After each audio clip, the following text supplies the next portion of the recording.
On the first night he threatened, "I won't touch you until you apologize to my mother." But the Iron Lady shattered their pride. "Hi, my beautiful, irreplaceable family. Welcome back to Mr. Peter Stories. Today, I don't come here just as a storyteller.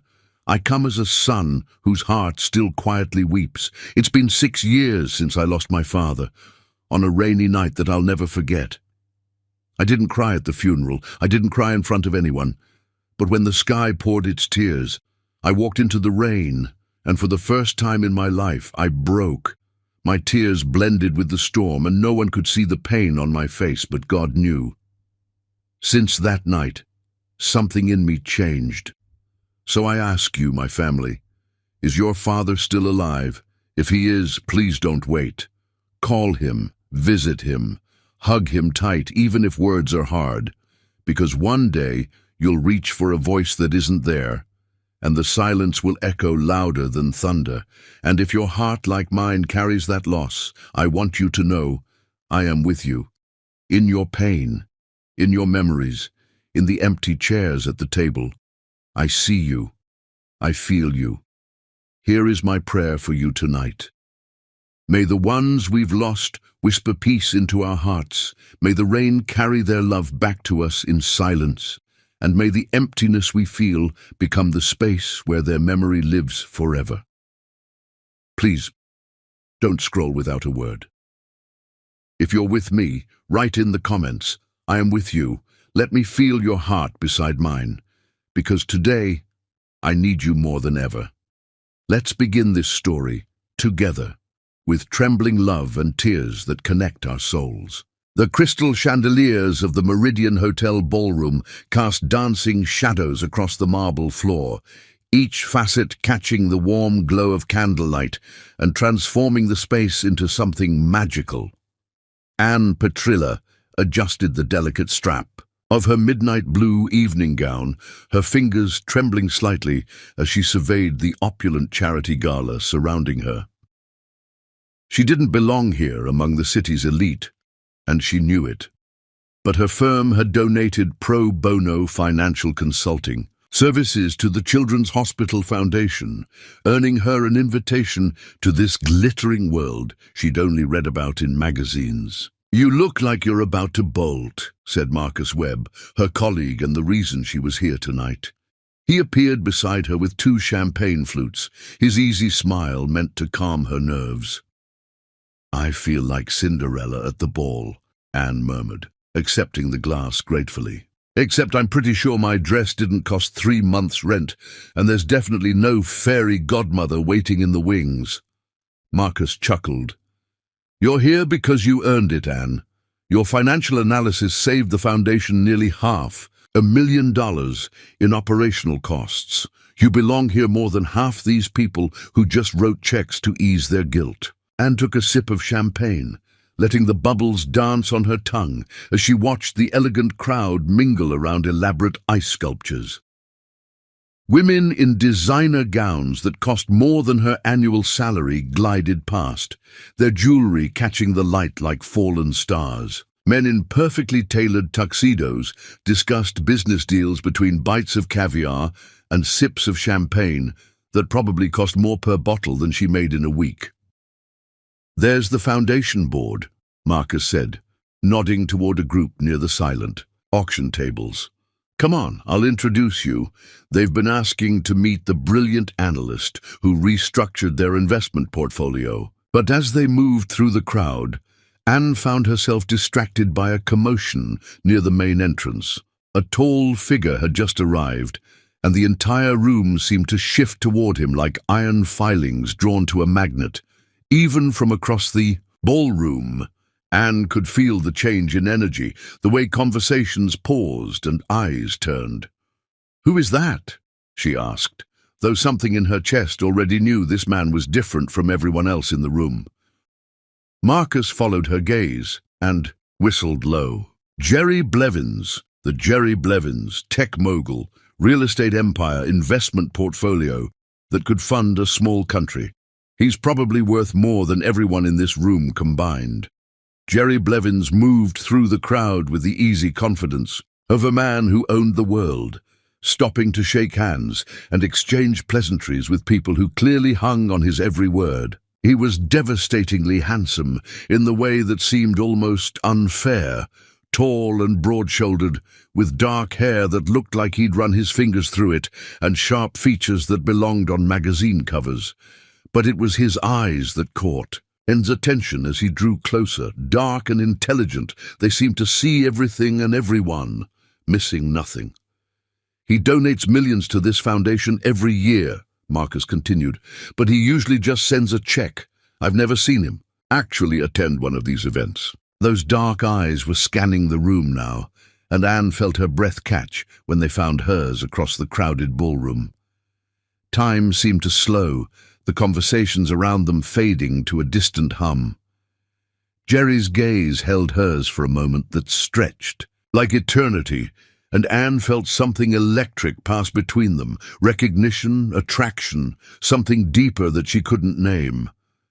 Then someone stepped into his line of sight, breaking the spell, and Anne realized she'd been holding her breath. "Anne, are you all right?" Marcus's voice seemed to come from very far away. "I'm fine," she said quickly, though her heart was racing like she'd just run a marathon. "Just the champagne, I think." But she couldn't stop watching Jerry as he made his way through the crowd. There was something magnetic about him, beyond his obvious wealth and power, the way he listened when people spoke to him, as if they were the only person in the room, the genuine smile that transformed his face when he laughed at something amusing, the careful way he helped an elderly woman navigate around a waiter carrying a tray of hors d'oeuvres. Mr. Blevins, the foundation director, Margaret Wells, had spotted him and was hurrying over with several board members in tow. "What a wonderful surprise! We weren't expecting you tonight." "Margaret," Jerry's voice was warm and rich, with just a hint of roughness that made Anne's pulse quicken. "I decided it was time I saw firsthand how my contributions are being put to work. Excellent. There are so many people I'd love you to meet. Our volunteer coordinator, Dr. Patricia Santos, and our new financial consultant." Margaret's eyes searched the crowd until they landed on Anne. Anne Petrilla, perfect timing. Anne felt her cheeks flush as Margaret beckoned her over. Marcus gave her an encouraging nudge, and somehow her feet carried her forward even though every instinct told her to flee. Up close, Jerry Blevins was even more overwhelming. Taller than she'd expected, with a presence that seemed to fill the space around him. "Mr. Blevins, I'd like you to meet Anne Petrilla," Margaret said, with obvious pride. "She's the financial genius who completely revolutionized our investment strategy. Anne, this is Jerry Blevins, our most generous patron." Jerry extended his hand, and when Anne took it, she felt a jolt of electricity shoot up her arm. His hand was warm and strong, with calluses that suggested he wasn't afraid of actual work, despite his wealth. "Ms. Petrilla," he said, and the way he pronounced her name sent shivers down her spine.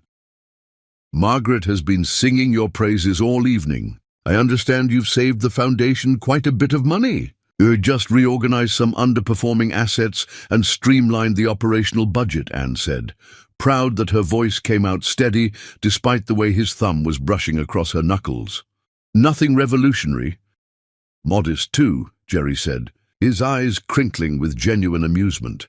"I've looked at the Foundation's books for years. What you accomplished in 3 months would have taken most consultants 3 years. The conversation flowed around them as Margaret introduced Jerry to other board members, but Anne found herself lost in the way Jerry's attention kept returning to her.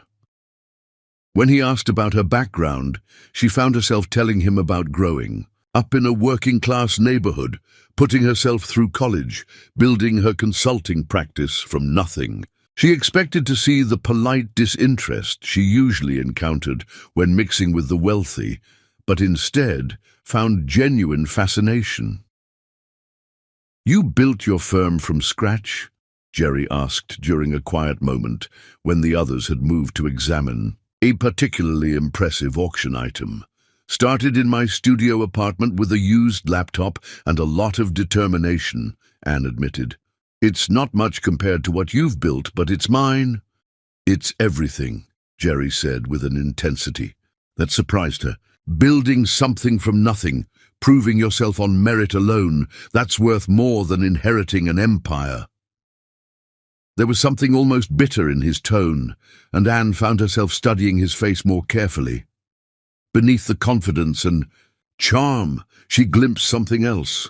Loneliness, perhaps, or the weight of expectations he'd never asked for. "Ladies and gentlemen," the MC's voice boomed across the ballroom, "dinner is served." As the crowd began moving toward the dining room, Jerry touched Anne's arm gently. "Would you do me the honor of sitting at my table? I find myself curious to learn more about the woman who's managed to impress Margaret Wells so thoroughly." Anne's heart hammered against her ribs as she nodded, not trusting her voice. As Jerry offered his arm and led her toward the dining room, she caught sight of an elegant older woman watching them from across the room. The woman's eyes were cold and calculating as they tracked Jerry and Anne's movement. Her red lips curved in what might have been a smile, but felt more like a threat. Anne shivered, though she couldn't say why, and let Jerry guide her into what would become the most transformative evening of her life. Chapter 2. The Whirlwind Romance. 3 weeks after the charity gala, Anne still felt like she was living in a dream. Jerry had called the very next morning, his voice warm with sleep and something deeper as he asked if she'd join him for coffee. That coffee had turned into lunch into an impromptu tour of his favorite art gallery, and the art gallery into dinner at a small Italian restaurant where the owner knew Jerry by name and treated them like family.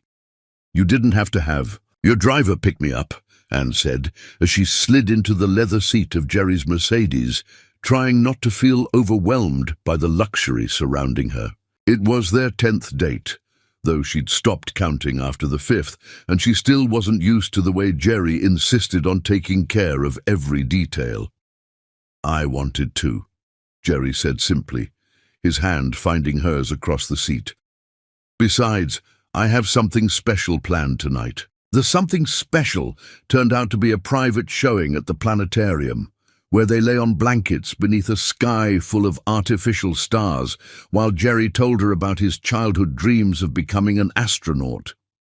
"Before I inherited the business, Empire," he said, his voice soft in the darkness, "I wanted to explore the universe, map new star systems, discover new worlds." "What changed?"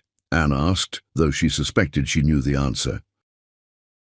"My father died when I was 22, Jerry said, his thumb tracing circles on the back of her hand. "Suddenly, I was responsible for thousands of employees, billions in assets, my mother's future. The stars felt very far away after that." Anne turned on her side to face him, seeing the pain he rarely let show. "Do you ever regret it?" "I did," Jerry said, meeting her eyes. "Until 3 weeks ago." The kiss that followed was soft and sweet, full of promise and possibility. Anne felt herself falling deeper with each passing moment, each shared secret, each time Jerry looked at her like she was the answer to a question he'd been asking his whole life. What she didn't see was the figure watching them from the shadows of the planetarium's observation deck. Octavia Blevins stood perfectly still, her manicured fingers gripping the railing, as she observed her son's growing infatuation with the girl she'd handpicked for destruction. Everything was proceeding exactly as planned. By the end of their 2nd month together, Anne had fallen completely and irrevocably in love. Jerry was unlike any man she'd ever known. Brilliant and driven, yes, but also surprisingly tender. He told her about the crushing pressure of living up to his father's legacy, the profound isolation that came with wealth, the way people looked at him and saw dollar signs instead of a human being with hopes and fears.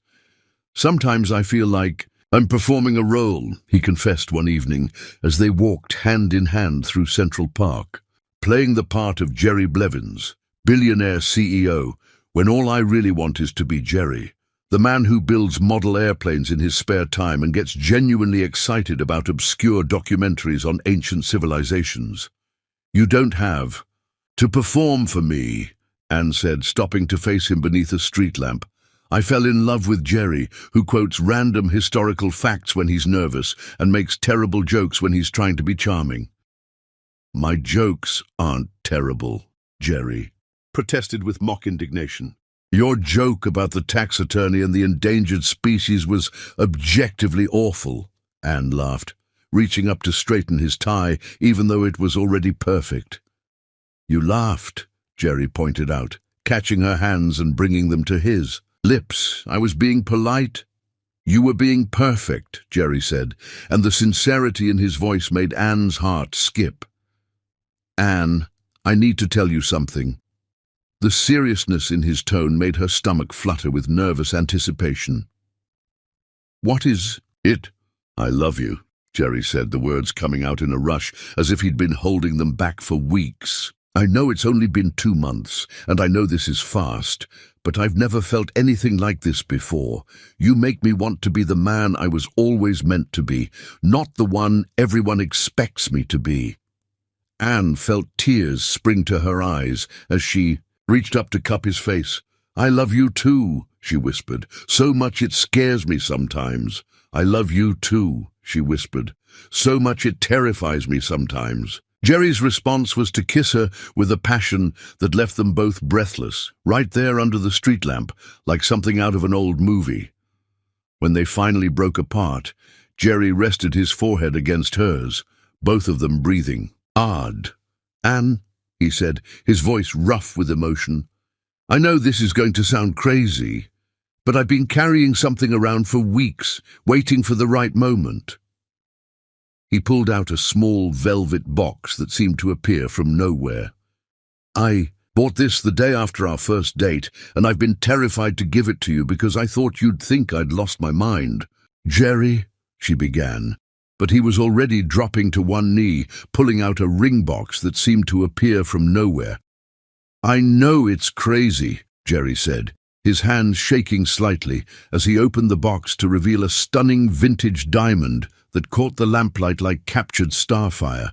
I know we haven't been together long, and I know you probably think I've lost my mind. But Anne, I can't imagine my life without you. Will you marry me? Anne stared down at this incredible man kneeling in front of her, offering her everything she'd never dared to dream of, and felt her heart expand until she thought it might burst. Yes, she breathed, then louder. Yes, of course, yes. Jerry's whoop of joy echoed through the park as he slipped the ring onto her finger and swept her into his arms, spinning her around until they were both dizzy with laughter and love. From her penthouse apartment across the city, Octavia Blevins smiled coldly as she set down her binoculars and reached for her phone. It's done, she said when her private investigator answered. They're engaged. Begin phase 2 immediately. The wedding planning consumed the next month in a whirlwind of cake tastings, venue selections, and dress fittings.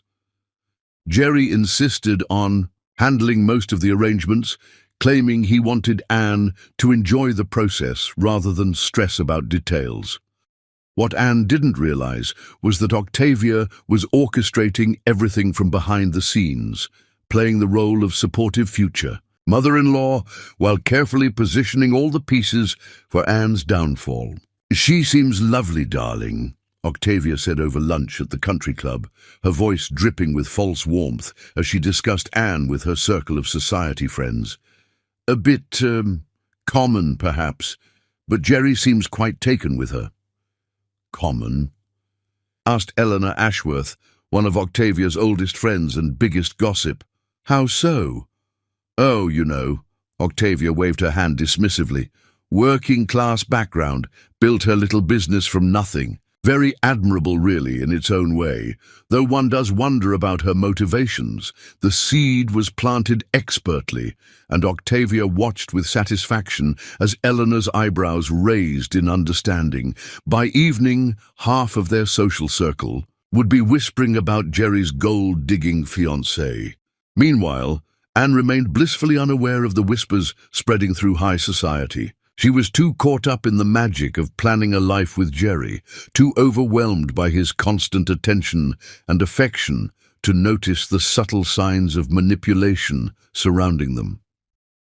"I can't believe this is really happening," Anne said one evening, as she and Jerry reviewed seating charts in his home office. She was curled up in the leather chair beside his desk, her engagement ring catching the lamplight as she gestured. "3 months ago, I was just another single woman trying to build her career. Now I'm marrying the most incredible man I've ever met." Jerry looked up from his laptop, his expression soft with adoration. "3 months ago, I was just going through the motions of living. Now I wake up every morning excited about the future we're building together." He stood and crossed to her chair, kneeling beside it to take her hands in his. "Anne, I need you to know something. Whatever happens, whatever anyone says, you are the best thing that has ever happened to me. I would give up everything, the money, the business, all of it, to spend my life with you."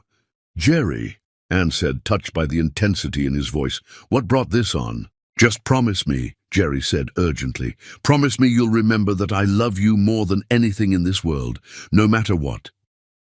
"I promise," Anne said, leaning down to kiss him softly. "I love you too." Nothing could ever change that. Outside Jerry's office, Octavia stood listening in the hallway, her perfectly manicured hand pressed to her heart in mock emotion. "How touching," she murmured to herself. "Such a shame it won't last." The wedding was set for the following Saturday, a small, intimate ceremony at Jerry's estate, followed by a reception for 200 of their closest friends and family. As the day approached, Anne found herself moving through the preparations in a haze of happiness, completely unaware that Octavia was putting the finishing touches on a plan that would destroy her newfound joy in the most devastating way possible. But for now, Anne was simply a woman in love, counting down the days until she could officially become Mrs. Jerry Blevins, believing with all her heart that their love could conquer anything the world might throw at them. Chapter 3. The Wedding Night Revelation. The wedding had been everything Anne had dreamed of and more.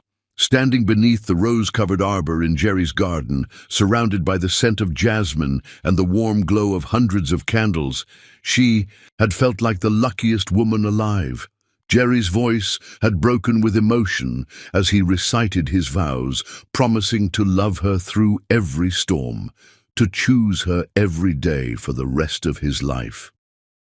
"You are my heart," he had whispered as he slipped the platinum band onto her finger. "My home, my future, I love you, Anne Blevins, Anne Blevins." She was Anne Blevins now, and the reality of it made her giddy with joy. The reception had been a blur of congratulations, laughter, and dancing until her feet ached in her delicate satin shoes. Jerry had barely left her side all evening, his hand, constantly finding hers, his eyes soft with wonder every time he looked at her. "Have I mentioned you're the most beautiful bride who ever lived?" he murmured during their last dance, his lips brushing against her ear as they swayed to the soft music. "Only about 50 times tonight," Anne laughed, her arms tightening around his neck, "but I don't mind hearing it again." "You're the most beautiful bride who ever lived," Jerry repeated obediently, then spun her gracefully as the song came to an end. "Ready to go home, Mrs. Blevins." The way he said her new name sent shivers of anticipation down Anne's spine. They had waited, at Jerry's old-fashioned insistence, to make love, though the chemistry between them had nearly driven them both mad with wanting during their engagement. Tonight would be their first time together as husband and wife, the beginning of their forever. "More than ready," Anne said, standing on her tiptoes to kiss him softly. Jerry's penthouse apartment had been transformed for their wedding night. Rose petals created a path from the elevator to the master bedroom, candles flickered on every surface, and soft jazz played from hidden speakers. Jerry had thought of everything, just as he always did. "Jerry," Anne breathed, taking in the romantic scene. "It's perfect." "You're perfect," Jerry said, coming up behind her to wrap his arms around her waist. His lips found the sensitive spot where her neck met her shoulder, and Anne melted back against him. "I love you so much, Anne. I can't believe you're actually my wife." Anne turned in his arms, her hands sliding up to frame his face. "Believe it," she whispered. "I'm yours, Jerry. Completely yours." Jerry's response was a kiss that spoke of months of restraint finally released, of love and desire and promise all wrapped together. Anne lost herself in the feeling of his hands, tangling in her hair, in the way he whispered her name like a prayer against her lips. "Let me," Jerry said softly, his fingers finding the delicate pearl buttons that ran down the back of her wedding dress. "I've been dreaming of this moment. Since the day I met you." Anne's heart raced as Jerry's fingers worked slowly, reverently, each freed button followed by a soft kiss pressed to the newly exposed skin. The dress was intricate, with dozens of tiny pearl buttons, and Jerry seemed determined to savor the unveiling of his bride. "You're trembling," Jerry observed, his voice husky with desire and tenderness. "Good trembling," Anne assured him, her own hands working at the buttons of his shirt. "Very good trembling." Jerry's laugh was low and intimate, as he helped her slide his shirt from his shoulders. Anne had seen him shirtless before. They'd spent many afternoons at his pool, but tonight felt different. Tonight he was her husband, and she was his wife, and nothing would ever come between them. "I love you," Jerry said again, his forehead resting against hers as his hands stilled on her dress. "Anne, The elevator chimed, cutting through the intimate moment like a knife. Jerry froze, his eyes snapping toward the hallway in confusion. "Were you expecting someone?" Anne asked, suddenly self-conscious about her half-unbuttoned dress. "No," Jerry said, his brow furrowing. "The security code was changed for tonight. Only Jeremy." Octavia's voice echoed through the apartment, sharp and urgent. "Jeremy, darling, are you here? Something terrible has happened. I need to speak with you immediately." Jerry's face went pale. "Mother," he said, quickly helping Anne secure her dress as footsteps clicked rapidly across the marble floor. What could possibly be so urgent that— "There you are." Octavia appeared in the bedroom doorway, her elegant black dress a stark contrast to the romantic scene around them. In her hands, she clutched a manila folder thick with documents. "I'm so sorry to interrupt, darling, but this couldn't wait until morning." "Mother, what the hell are you doing here?" Jerry demanded, stepping protectively in front of Anne. "This is our wedding night." "Yes, and that's exactly why this can't wait," Octavia said, her voice heavy with what sounded like grief. "Jeremy, I've discovered something terrible, something about your wife," and felt ice begin to form in her stomach. "What are you talking about?" Octavia's eyes, when they turned to Anne, were filled with what looked like pity. "My dear, I know you must have thought you were very clever, but really, in this day and age, did you think we wouldn't investigate?" "Investigate what?" Jerry's voice was dangerous now, and Anne could see the muscle in his jaw ticking. "Mother, you need to explain yourself right now." "The private investigator's report came in this afternoon," Octavia said, opening the folder with shaking hands. "I didn't want to ruin the wedding, but Jeremy, she's been feeding information to your competitors. Corporate secrets, financial data, everything." "That's impossible," Anne said, her voice sounding strange and distant to her own ears.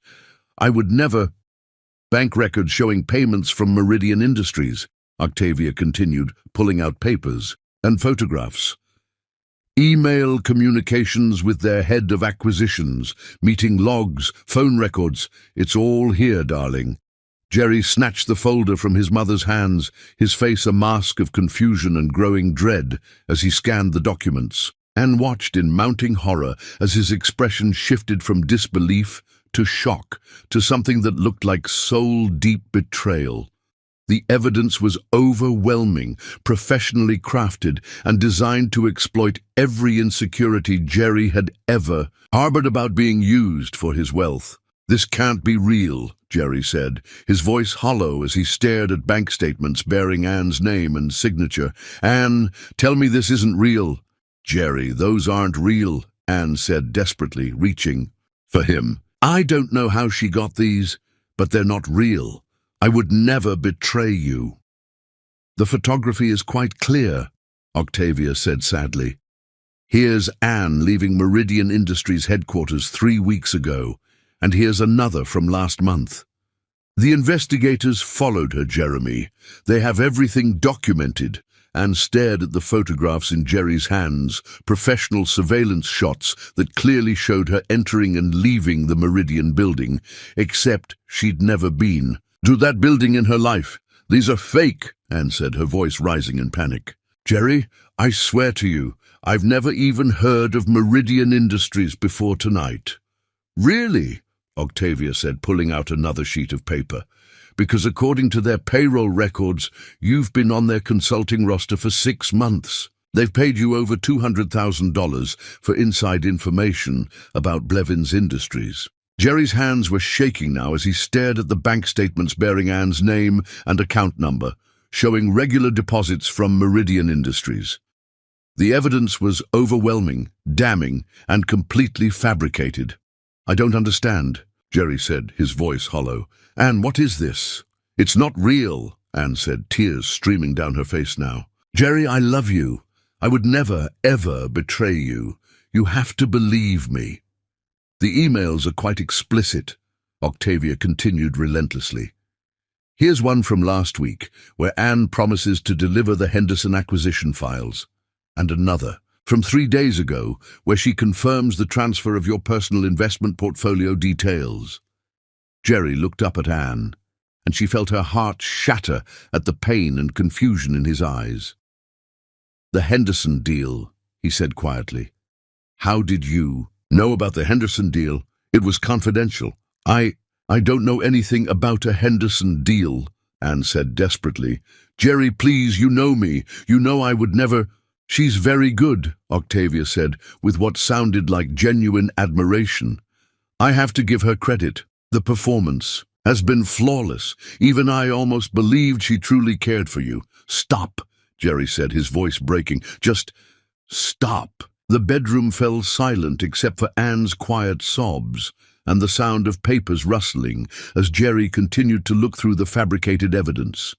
Each document was perfectly crafted, each piece of supposed proof building an airtight case against her. "Jeremy," Octavia said gently, placing a hand on her son's shoulder, "I know this is devastating, but better to know now than after she'd gained access to everything. Imagine what she could have done with full access to your accounts, your business dealings." "I need you to leave," Jerry said without looking up from the papers. "Both of you. I need to think." "Jerry, no," Anne pleaded, reaching for him again. "Don't shut me out. We can figure this out together. There has to be an explanation." "The explanation is quite clear, dear," Octavia said smoothly. "You're a gold digger who got caught." "I am not a gold digger." Anne exploded, her grief transforming into fury. "I love your son more than my own life. I would die before I hurt him." "Very touching," Octavia said dryly. "Jeremy, shall I call security to escort her out?"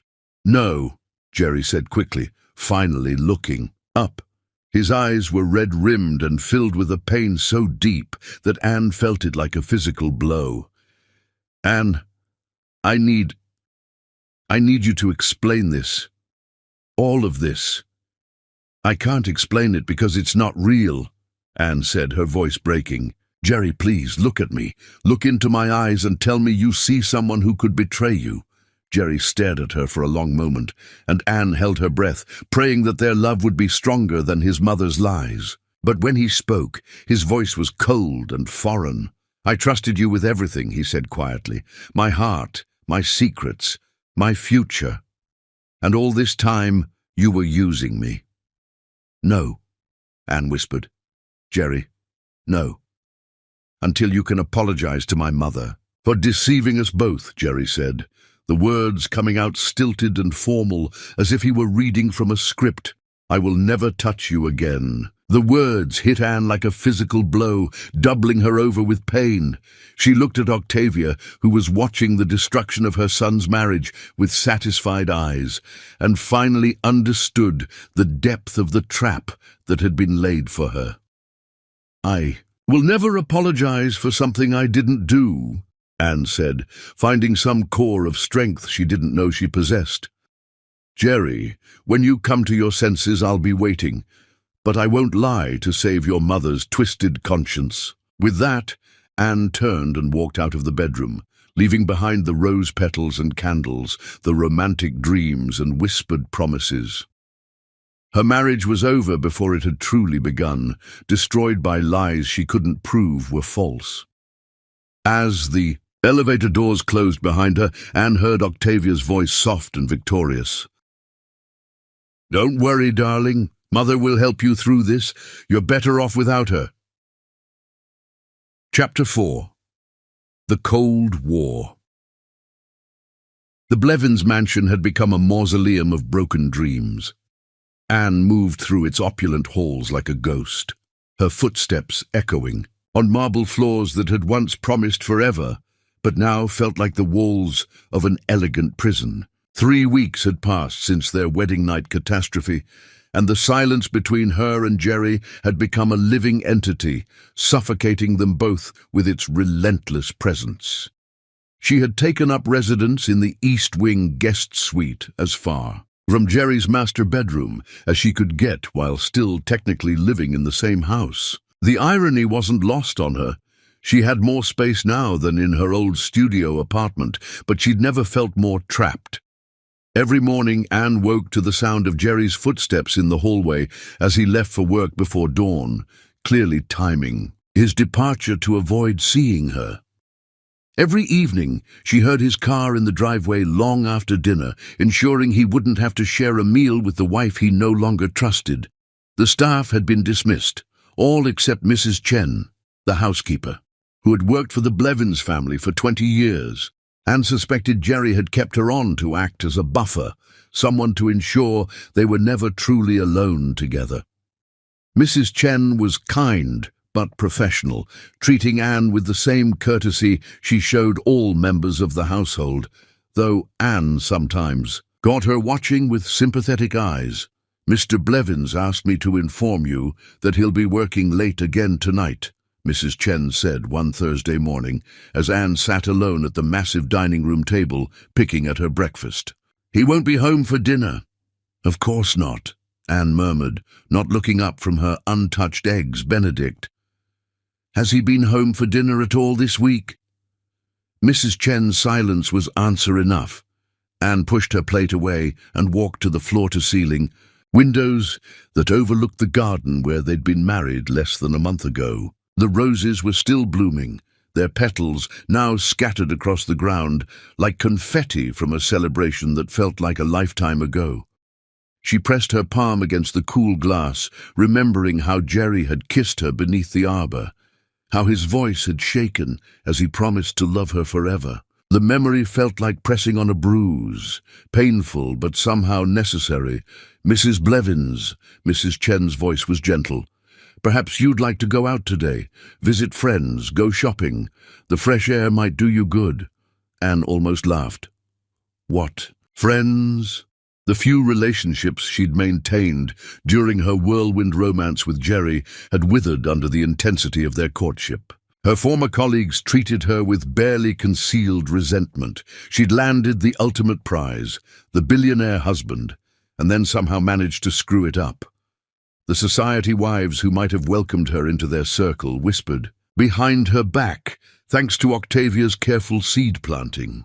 "I think I'll just work," Anne said, heading toward the home office Jerry had set up for her. At least her consulting business was still intact. though she wondered how long that would last once word of her supposed corporate espionage spread. The office was beautiful, all dark wood and leather, with state-of-the-art equipment and a view of the city that would have taken her breath away under different circumstances. Jerry had designed it specifically for her, asking detailed questions about her workflow and preferences. The thoughtfulness of it all made her chest ache with longing. She was deep in financial projections for a non-profit client when she heard the front door open earlier than usual. Anne's fingers stilled on the keyboard as she listened to Jerry's familiar footsteps crossing the foyer. For a moment, hope fluttered in her chest. Maybe he'd come home early to talk to her, to finally hear her side of the story. But the footsteps moved past her office without stopping, heading toward his own study. Anne heard the door close with a decisive click, followed by the murmur of phone conversations that would likely last until well past midnight. That evening, driven by a desperation she could no longer contain, Anne waited in the kitchen. Jerry had to eat eventually, and when he came looking for sustenance, she would be there. They needed to talk, really talk, without Octavia's poison flowing between them like acid. At nearly 10 o'clock, Jerry finally appeared in the doorway, loosening his tie with one hand while scrolling through his phone with the other. He froze when he saw her sitting at the breakfast counter, his expression shifting from surprise to something carefully blank. "Anne?" he said, his voice formally polite. "I didn't expect to see you." "When would you expect to see me?" Anne asked, fighting to keep her tone calm.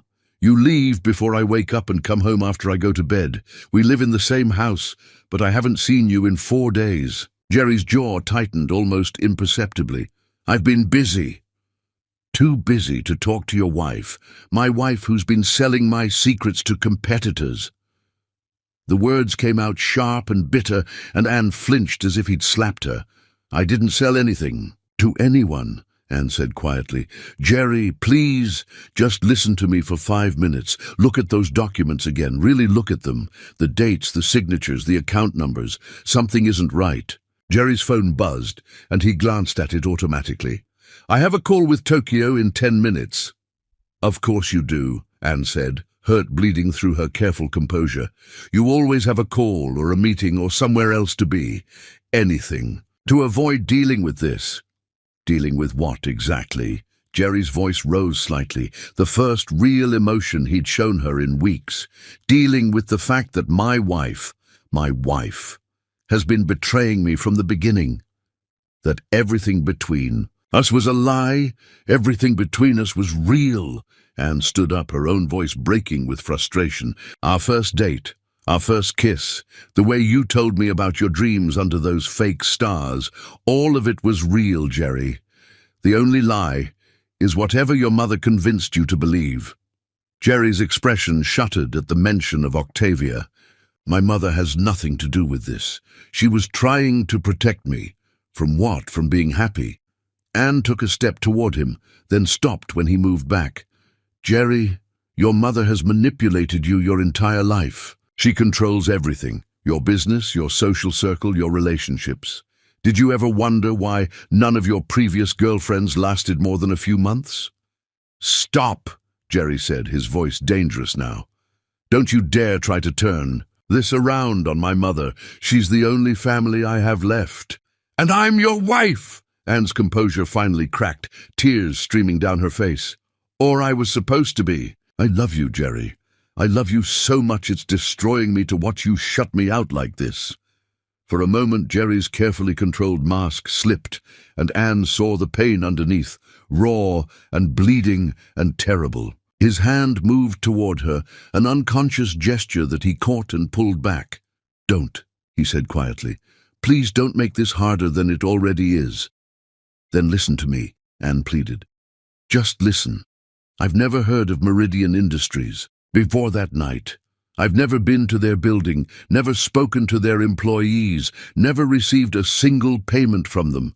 Someone is setting me up, and the only person who benefits from destroying our marriage is—" "Enough," Jerry's voice cut through her words like ice.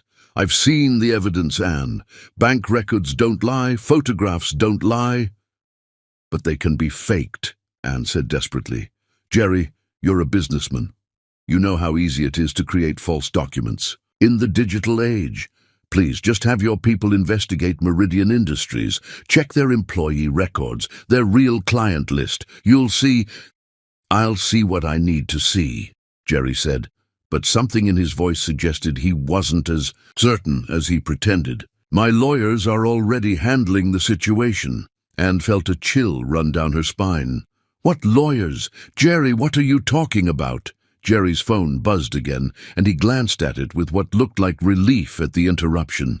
"I have that call," he said, already backing toward the door. We'll talk about this later." But Anne knew they wouldn't. Jerry was drowning in his mother's lies, and he was too proud, too hurt, too overwhelmed to reach for the lifeline Anne kept throwing him. As the days stretched into another week, the Cold War between them intensified. They moved around each other, like polite strangers, exchanging pleasantries about weather and household matters, while carefully avoiding anything that mattered. Anne caught Jerry watching her sometimes when he thought she wasn't looking, and she could see the conflict in his eyes, the part of him that still loved her warring with the part that believed she'd betrayed him. But it was the surveillance that truly drove home how completely their marriage had been poisoned. The men in suits who appeared at odd intervals around the mansion grounds, the sense of being watched even in her own home, the way her personal correspondence seemed to arrive slightly delayed. Jerry hadn't ordered this surveillance. Anne could see his surprise and discomfort when he noticed it too. This was all Octavia's doing, ensuring that even if Jerry began to doubt the evidence against Anne, there would be constant reminders of why he couldn't trust her. It was Mrs. Chen who finally confirmed Anne's suspicions. "Mrs. Blevins," the housekeeper said quietly one morning as she set down Anne's coffee, "I think you should know. There are people watching the house, watching you." Anne's blood ran cold. "What kind of people?" "Private investigators, I think. Mrs. Octavia hired them." Mrs. Chen glanced around nervously, clearly uncomfortable with sharing this information. "They've been asking questions about your daily routine, your phone calls, your visitors." "My visitors?" Anne almost laughed hysterically. "What visitors? I don't have any visitors." "That's what I told them," Mrs. Chen said gently. "Mrs. Blevins, I've worked for this family for 20 years. I've seen Mrs. Octavia manipulate situations before. You might want to be very careful." That night, Anne lay in her lonely bed listening to the sounds of Jerry moving around in his study 3 floors away, and finally understood the full scope of the trap she was caught in. Octavia wasn't just content to destroy their marriage. She wanted to destroy Anne completely. The surveillance, the constant scrutiny, the isolation, it was all designed to drive her away or break her spirit entirely. But Anne had grown up fighting for everything she'd ever achieved, and she wasn't about to surrender without a battle. If Octavia wanted a war, she'd have one. The only question was how much collateral damage Jerry's heart could survive. Chapter 5. The Divorce. The call came on a Tuesday morning while Anne was reviewing quarterly reports for a client, trying to lose herself in numbers that made sense when nothing else in her life did. Jerry's voice on the intercom was formal, distant, but she could hear something underneath, exhaustion maybe, or resignation. "Anne, could you come to my study, please? There's something we need to discuss." Anne's heart hammered against her ribs as she made her way through the mansion's corridors. It had been 2 days since their devastating confrontation in the kitchen. 2 days of silence so oppressive it felt like being buried alive. Maybe Jerry had finally come to his senses. Maybe he'd investigated Meridian Industries and discovered the truth. Maybe. Anne stopped in the doorway of Jerry's study, her hopes crashing to the ground. Octavia sat in one of the leather chairs, Across from Jerry's desk, her expression perfectly composed, except for the gleam of satisfaction in her eyes. Jerry stood by the window with his back to the room, his shoulders rigid with tension. "Close the door, please," Jerry said without turning around. Anne's hands shook as she followed his instruction, the soft click of the latch sounding like the closing of a coffin. Whatever was about to happen, she knew it was going to shatter what was left of her world. "Sit down, dear," Octavia said, gesturing to the empty chair beside her with false kindness. "This is difficult for all of us." "I'll stand," Anne said, crossing her arms over her chest. She wasn't going to make this easy for them. Jerry finally turned from the window, and Anne's breath caught at the sight of him. He looked like he hadn't slept in weeks. His eyes were red-rimmed and hollow, his usually perfect appearance disheveled. There were papers scattered across his desk, and Anne could see her name on several of them. "Anne," Jerry began, then stopped, running a hand through his hair. "This isn't, I never wanted—" "Just tell her, Jeremy," Octavia said gently. "Prolonging this is cruel to everyone involved." Jerry's jaw tightened, but he nodded. When he looked at Anne, his expression was carefully blank. "I've filed for divorce." The words hit Anne like a physical blow, even though some part of her had been expecting them. She gripped the back of the chair to keep herself upright as the room seemed to tilt around her. "You what?" she whispered. "The papers were filed this morning," Jerry continued, his voice mechanical. "My lawyers have prepared a settlement offer that I think you'll find generous." "Generous?" Anne's voice cracked on the word. "Jerry, we've been married for 3 weeks. 3 weeks, and you're giving up on us?" "I'm not giving up," Jerry said, and for the first time emotion bled through his controlled facade. "You gave up the moment you decided to betray me. I never betrayed you." Anne's composure finally shattered completely. "How many times do I have to tell you that? I love you, Jerry. I love you more than my own life. And you're throwing that away because your mother—" "This has nothing to do with my mother," Jerry cut her off sharply. "This is about trust, Anne. About the foundation of our marriage being built on lies. The only lies are the ones she's feeding you," Anne said, pointing at Octavia, who was watching the exchange with barely concealed pleasure. "Jerry, please, look at me. Really look at me. Do you see someone who could deceive you? Do you see someone who could fake everything we shared?" For a moment, Jerry's mask slipped, and Anne saw the pain underneath, raw and bleeding and desperate. His hand moved toward her unconsciously, then stopped. "The evidence," he began, "can be manufactured," Anne finished. "Jerry, you're a smart man. You built a business empire from nothing. You know how easy it is to create false documents, fake photographs, bogus bank records. Please just investigate. Have your people look into this properly." Jerry was quiet for so long that Anne dared to hope. Then Octavia cleared her throat delicately. "Jeremy, darling, perhaps you should tell Anne about the ultimatum." Anne's blood turned to ice. "What ultimatum?" Jerry's face went pale, and he shot his mother a look that could have cut glass. "Mother, that's not—" "What ultimatum, Jerry?" Anne demanded, her voice rising. Octavia smiled with false sympathy. "The board of directors has some concerns about recent events. Naturally, they're worried about corporate security given the circumstances." Understanding crashed over Anne like a cold wave. "They want you to divorce me, or they'll remove you from the company." "It's not that simple," Jerry said desperately. "The board isn't just questioning my judgment. They're threatening a complete restructuring that would eliminate thousands of jobs. If I'm removed as CEO, the company will be carved up and sold off in pieces." "Anne," I thought if I could divorce you quickly and quietly, deal with the situation, then somehow find a way to prove your innocence and win you back once the crisis passed." "You thought you could manipulate me the same way your mother manipulated you," Anne said, seeing the truth with devastating clarity. "You thought you could make decisions for me about my life without even asking what I wanted."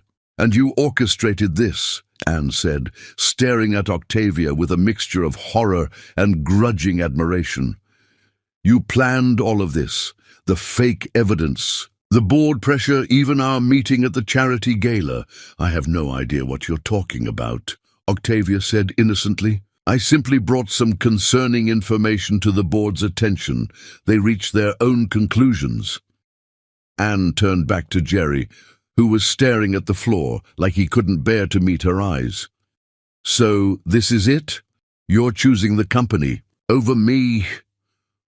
"I'm protecting what my father built," Jerry said quietly.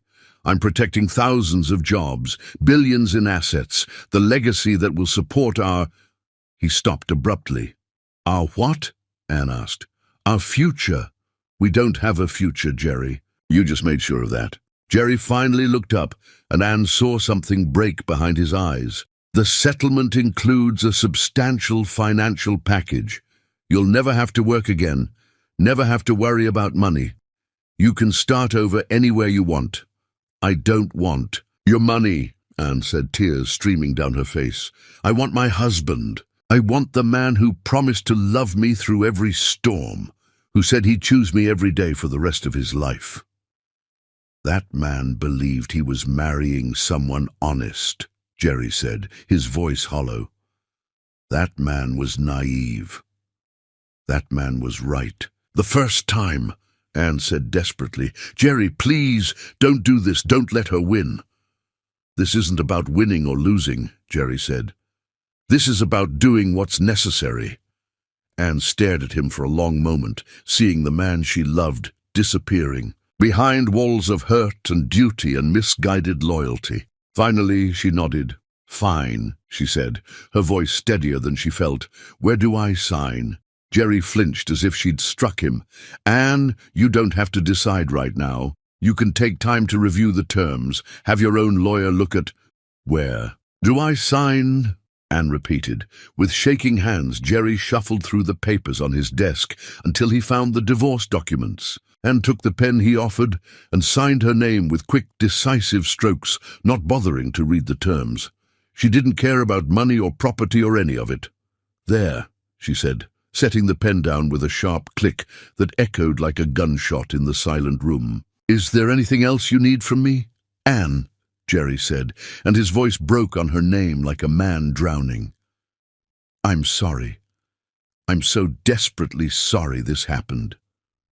"So am I," Anne said, looking directly into his eyes with a strength that surprised them both. "I'm sorry you're so terrified of being hurt that you'd rather destroy something beautiful than fight for it. I'm sorry you trust your mother's lies more than your wife's love.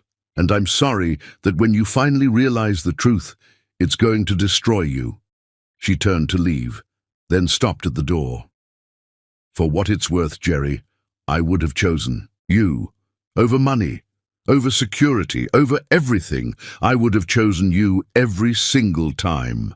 Anne walked out of the study with her head held high, ignoring Octavia's satisfied smile and Jerry's stricken expression.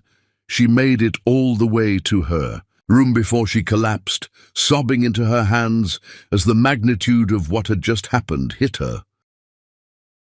Her marriage was over. The great love story she'd believed in so completely had been destroyed by lies and manipulation and fear. In 3 weeks, she'd gone from the happiest woman alive to a divorced pariah, with nothing left but her pride and her determination to rebuild. As she packed her few belongings, Anne could hear muffled voices from Jerry's study, Octavia's soothing tones and Jerry's responding rumble. She was probably consoling him, telling him he'd made the right choice, reassuring him that he was better off without his gold-digging wife. Anne paused in her packing, a fierce resolve settling over her. Octavia thought she'd won, thought she'd successfully removed the threat to her control over Jerry's life. But Anne wasn't just going to disappear quietly. She was going to build something bigger and better than anything she'd lost. And someday, when Jerry finally saw through his mother's lies, Anne was going to make sure she was strong enough that she didn't need him to save her. She was going to save herself. 2 hours later, Anne walked out of the Blevins mansion for the last time, carrying only a small suitcase and her mother's jewelry. She didn't look back at the house where she'd been so briefly, impossibly happy. She had a life to rebuild, and she was going to make it magnificent. Chapter 6. The Revelation. 2 years, 3 months, and 16 days after Anne walked out of his life, Jerry Blevins sat in his corner office staring at quarterly reports that might as well have been written in ancient Greek for all the attention he could pay them. The numbers blurred together as his mind wandered, as it so often did these days, to memories he couldn't seem to banish, no matter how hard he tried. The business was thriving. Blevins Industries had seen record profits for 6 consecutive quarters, expanded into 3 new markets, and acquired 2 major competitors. By every measurable standard, Jerry was more successful than he'd ever been. He was also more miserable than he'd thought possible. He'd thrown himself into work with single-minded determination after the divorce, staying late every night, traveling, constantly taking on projects that would have challenged him even at his best. Anything to avoid going home to the mansion that still smelled faintly of jasmine and held echoes of laughter that would never return. "Mr. Blevins?" Nicholas Grant knocked softly on the office door, his expression concerned. "It's nearly 9 o'clock. Perhaps you should head home." Jerry looked up from the reports he hadn't actually been reading. Nicholas had been his assistant for 8 years, had seen him through his father's death, the company expansion, and the disaster of his marriage. If anyone understood the depth of Jerry's current isolation, it was Nicholas. "Just finishing up," Jerry lied, gesturing vaguely at the papers scattered across his desk. "You go ahead, I'll be right behind you."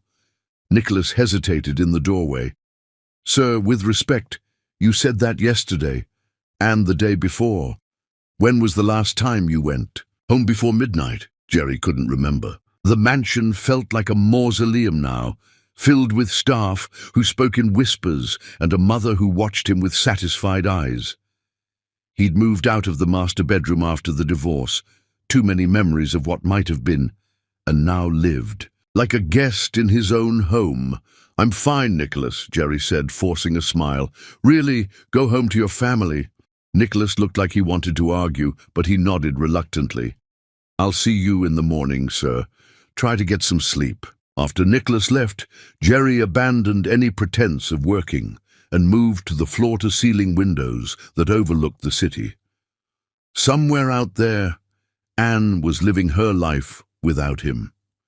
He'd hired private investigators initially, not to spy on her, but just to make sure she was safe, that she'd landed on her feet after their catastrophic end. The reports had been brief.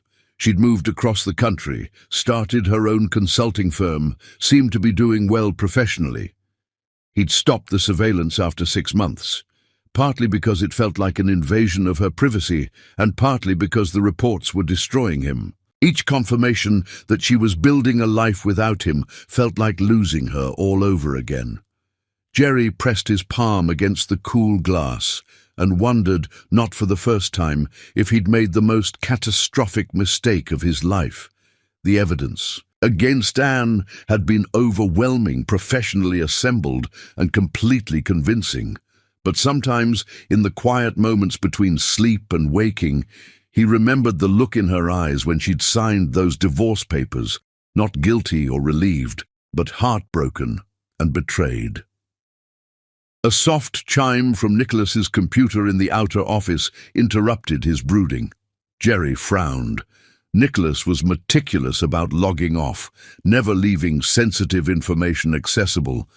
Something must have gone wrong with the automatic logout system.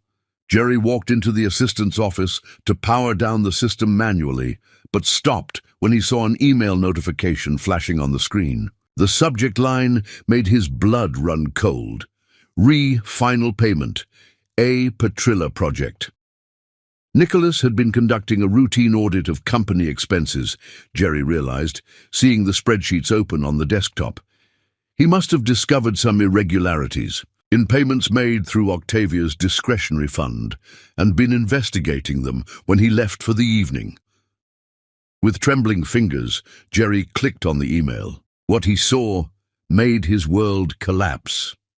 Mr. Grant, this confirms receipt of final payment for services rendered in the Ann Petrilla matter. As requested, all fabricated documents, false surveillance photos, and fraudulent bank records have been permanently destroyed. The actors hired to pose as Meridian Industries employees have been paid their bonuses and reminded of their non-disclosure agreements.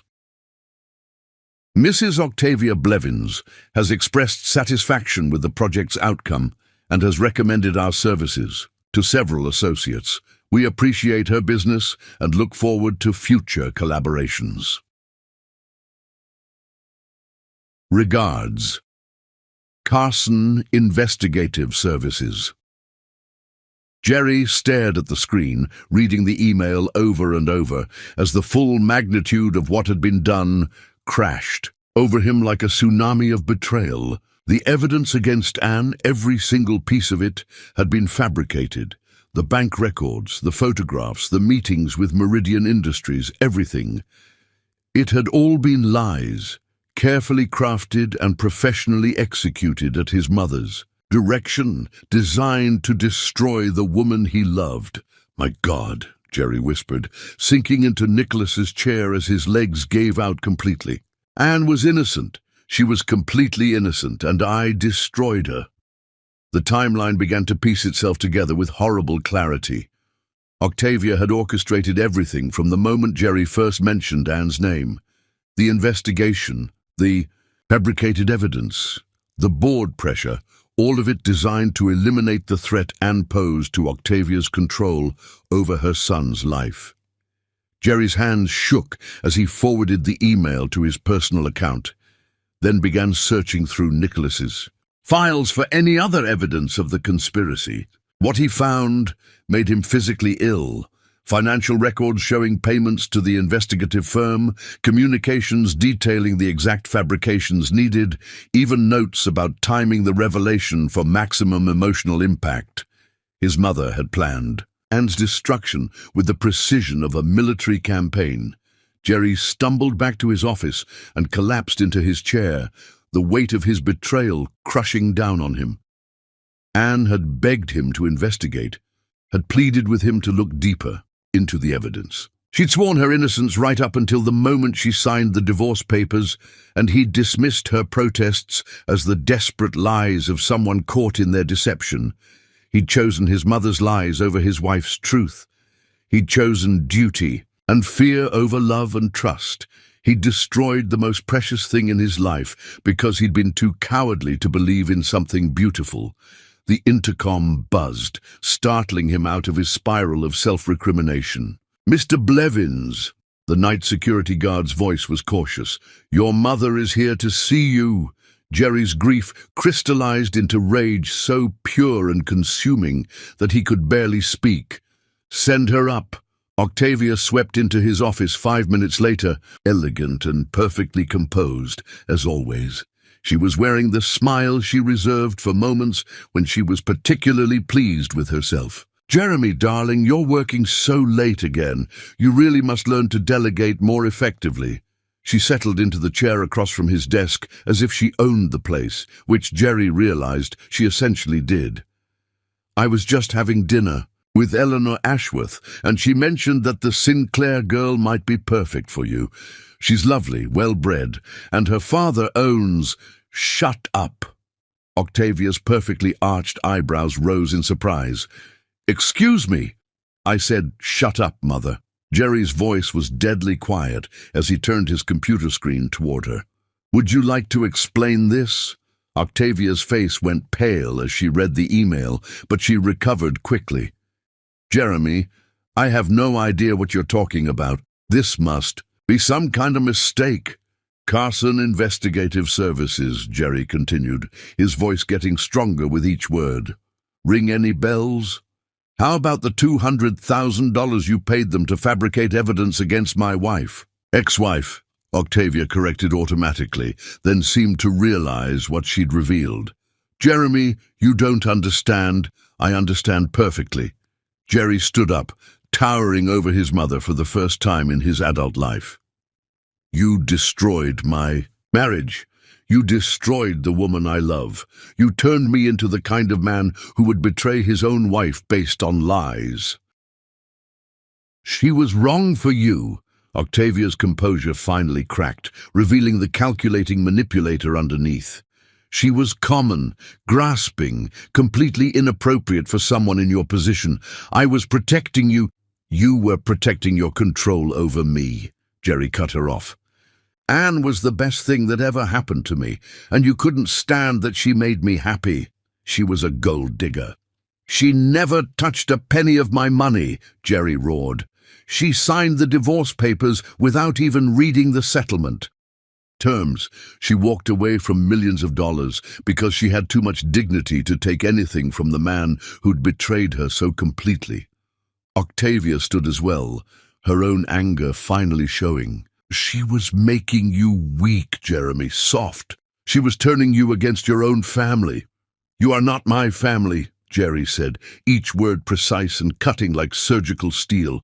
Family doesn't lie and manipulate and destroy innocent people. Family doesn't sacrifice the people they love for power and control. You're a stranger to me now.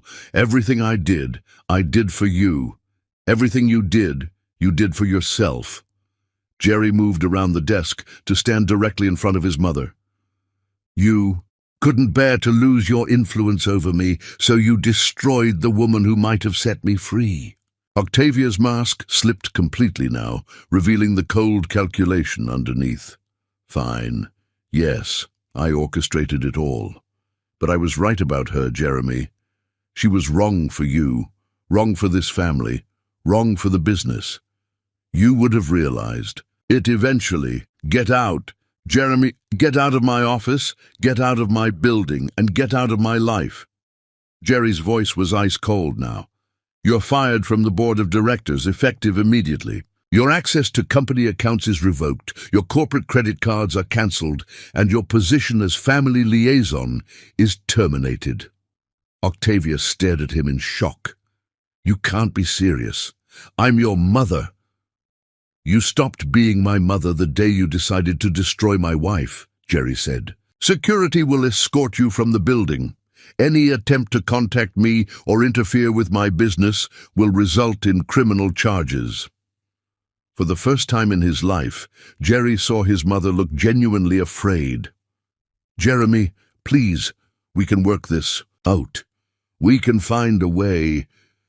The only thing I want from you now is Anne's current address, Jerry said, and then I never want to see you again. After Octavia left, escorted out by security like a common criminal, Jerry sat alone in his office and finally understood the full scope of what he'd lost. Anne had been innocent, completely, absolutely innocent, and he'd chosen to believe the worst of her. He'd divorced the woman he loved, cast her out of his life, and let her believe that their entire relationship had been meaningless to him. The magnitude of his betrayal was staggering. But somewhere out there Anne was alive and building a life without him, which meant maybe, somehow, there was still a chance to make things right. Jerry reached for his phone and dialed his personal investigator. It was time to find his wife. Chapter 7. The Search. Finding someone who didn't want to be found, Jerry discovered, was far more difficult than he'd imagined. Anne had vanished from her old life so completely that it was as if she'd never existed. Her former apartment had been rented to someone else within a month of their divorce. Her small consulting firm had been dissolved, the clients transferred to associates. Even her old friends claimed they hadn't heard from her in 2 years. Jerry spent 3 sleepless weeks following dead-end leads and chasing shadows. His private investigator, Marcus Webb, had been apologetic but honest. She covered her tracks professionally, Mr. Blevins. New social security number, new bank accounts, probably a new name. Whoever helped her disappear knew what they were doing. The irony wasn't lost on Jerry. He was employing the same methods. His mother had used to destroy Anne, only now he was trying to find her instead of frame her. The parallel made his stomach turn, but he pressed on. He had to find her. He had to try to make this right, even if she never forgave him. The breakthrough came from an unexpected source. Jerry was leaving his office late one Thursday evening when he ran into David Chen, Anne's former colleague from the charity gala, in the lobby of the building where David now worked. Jerry recognized him immediately. They'd met briefly that first night when Anne had been with Marcus Webb. Jerry. David looked shocked to see him. "What are you doing here?" "Meeting with potential investors," Jerry said automatically, then stopped. "David, I need to ask you something. Have you heard from Anne at all? Do you know where she is?" David's expression immediately became guarded. "Why do you want to know?" "Because I need to apologize to her," Jerry said quietly, his voice raw with months of suppressed anguish. "Because I need to tell her the truth about what happened. David, I destroyed the most precious thing in my life based on lies, and I have to try to make it right." "The truth?" David's voice was sharp with disbelief. "The truth is that you threw away the best woman you'll ever meet because you believe she was a gold digger. The truth is that Anne loved you more than her own life, and you destroyed her." Jerry flinched but didn't back down. "The truth is that my mother fabricated all the evidence against Anne. The bank records, the photographs, the meetings with Meridian Industries, all of it was fake. Anne was completely innocent." David stared at him for a long moment, his expression shifting from anger to shock to something that might have been hope. "You're serious?" "Completely serious," Jerry said. "David, I know you have no reason to help me, but if you know anything at all, about where Anne is, I'm begging you. I need to find her." David was quiet for so long that Jerry thought he was going to refuse. Then he sighed heavily. "She goes by Anne Carter now," David said finally. "She moved to Seattle and started her own consulting firm, Phoenix Strategic Solutions. That's all I know." Jerry felt his heart start beating again for the first time in weeks. "Thank you," he said, his voice hoarse with emotion. "David, thank you." "Don't thank me yet," David said grimly. "Jerry, what you did to her, it nearly destroyed her. She loved you completely, and you made her feel like that love was worthless. If you're planning to waltz back into her life expecting forgiveness, you're going to be disappointed." "I don't expect forgiveness," Jerry said. "I just need her to know the truth." The flight to Seattle felt like the longest 6 hours of Jerry's life. He'd booked a ticket under an assumed name, not wanting to risk Anne hearing about his arrival. Through news reports or social media, she deserved to hear this from him directly, not from gossip columns speculating about his sudden trip to the Pacific Northwest. Phoenix Strategic Solutions occupied the top floor of a gleaming downtown building, with views of Elliott Bay. Jerry stood across the street for nearly an hour, working up the courage to cross the threshold. The company wasn't huge. Anne had built it carefully, focusing on quality over quantity, taking on select high-profile clients who valued her expertise over flashy presentations. What impressed Jerry most was that she'd done it all herself, with no family connections or inherited advantages to smooth the way. Finally, he forced himself to move. Whatever happened, he owed her the truth. The reception area was elegant but warm, with soft lighting and comfortable furniture that spoke of success without ostentation. The young woman at the front desk looked up with a professional smile. "Good. Morning. How can I help you?" "I'd like to see Anne Carter, please," Jerry said, his voice steadier than he felt. "My name is Jerry Blevins." The receptionist's smile faltered slightly. "Do you have an appointment, Mr. Blevins?" "No, but please tell her it's urgent, personal." The receptionist picked up her phone and spoke in low tones for several moments. Jerry couldn't hear the conversation, but he could see the surprise on her face. Finally, she hung up. "Ms. Carter will see you," she said, sounding slightly bewildered. "Her office is at the end of the hall." Jerry's hands were shaking as he walked down the corridor, lined with awards and accolades. Phoenix Strategic Solutions had clearly become a major success. Jerry recognized the logos of several Fortune 500 companies among their client testimonials. Anne had built something remarkable from nothing, just as she'd always said she would. Knocked softly on the door marked Anne Carter, CEO, and heard a familiar voice call, "Come in." Nothing could have prepared him for the sight of Anne behind her desk. She was more beautiful than he remembered, more poised and confident than the woman who'd walked out of his life 2 years ago. Her hair was shorter now, styled in a sleek bob that framed her face elegantly.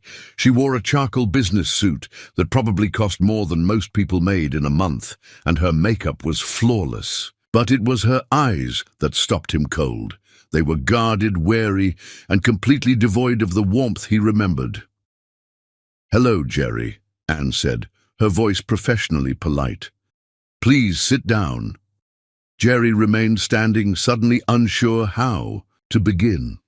"Anne, thank you for seeing me. I wasn't sure you would." "I almost didn't," Anne said, leaning back in her leather chair. "But curiosity got the better of me. It's been, what, 2 years? I assume this isn't a social call." Jerry winced at the ice in her tone, but he deserved it. "Anne, I need to tell you something about the divorce, about what happened between us. I discovered the truth." Anne's expression didn't change, but Jerry saw her hands tighten almost imperceptibly on her chair arms. "The truth?" "My mother fabricated everything," Jerry said, the words tumbling out in a rush. "The evidence against you, the bank records, the photographs, all of it was fake. She hired investigators to create false documents and paid actors to pose as employees of a company that barely existed. And you were completely innocent, and I—" "Stop!" Anne's voice cut through his confession like a blade. "Just stop right there." Jerry fell silent, watching as Anne stood and moved to the window overlooking the bay. Her back was rigid, her shoulders tense. "Do you have any idea," Anne said quietly, "what it's like to have the person you love most in the world look at you like you're a stranger, like everything you shared was a lie? And do you know what it's like to have your heart ripped out and handed back to you in pieces?" Anne turned to face him, and Jerry saw tears glittering in her eyes. "To be told that your love, your honest, pure, complete love meant nothing? It meant everything," Jerry said desperately. "And you have to believe me. You were the most important thing in my life. I was scared and confused, and I let my mother manipulate me into choosing her over me," Anne finished, "into believing the worst about me instead of fighting for us." Jerry felt like he was drowning. "I was wrong. I was so wrong, and I'm sorry. I'm so sorry, Anne. I know sorry doesn't fix anything, but I needed you to know the truth." Anne was quiet for a long moment, studying his face with an intensity that made him feel stripped bare. "Why now?" she asked finally. "Why tell me this now?" "Because I found evidence of what she did," Jerry said. "And because I couldn't live with myself knowing you thought I'd never loved you. Because even if you can never forgive me, you deserved to know that you were right all along." Anne laughed, but there was no humor in it. "I was right. How wonderful for me." She moved back to her desk, her movements sharp and controlled. "Is that all, Jerry? Is that why you came here? To ease your guilty conscience?" "I came here because I love you," Jerry said, the truth spilling out before he could stop himself. "Because I've been dying a little bit every day for 2 years, knowing I threw away the best thing in my life. Because I was hoping... What?" Anne's voice was dangerous now. "That I'd fall into your arms. That I'd thank you for finally believing me. That we'd ride off into the sunset and pretend the last 2 years never happened." Jerry saw his own pain reflected in her eyes and realized the magnitude of what he'd lost. "I was hoping you might give me a chance to earn your forgiveness." "Forgiveness," Anne repeated, as if testing the word.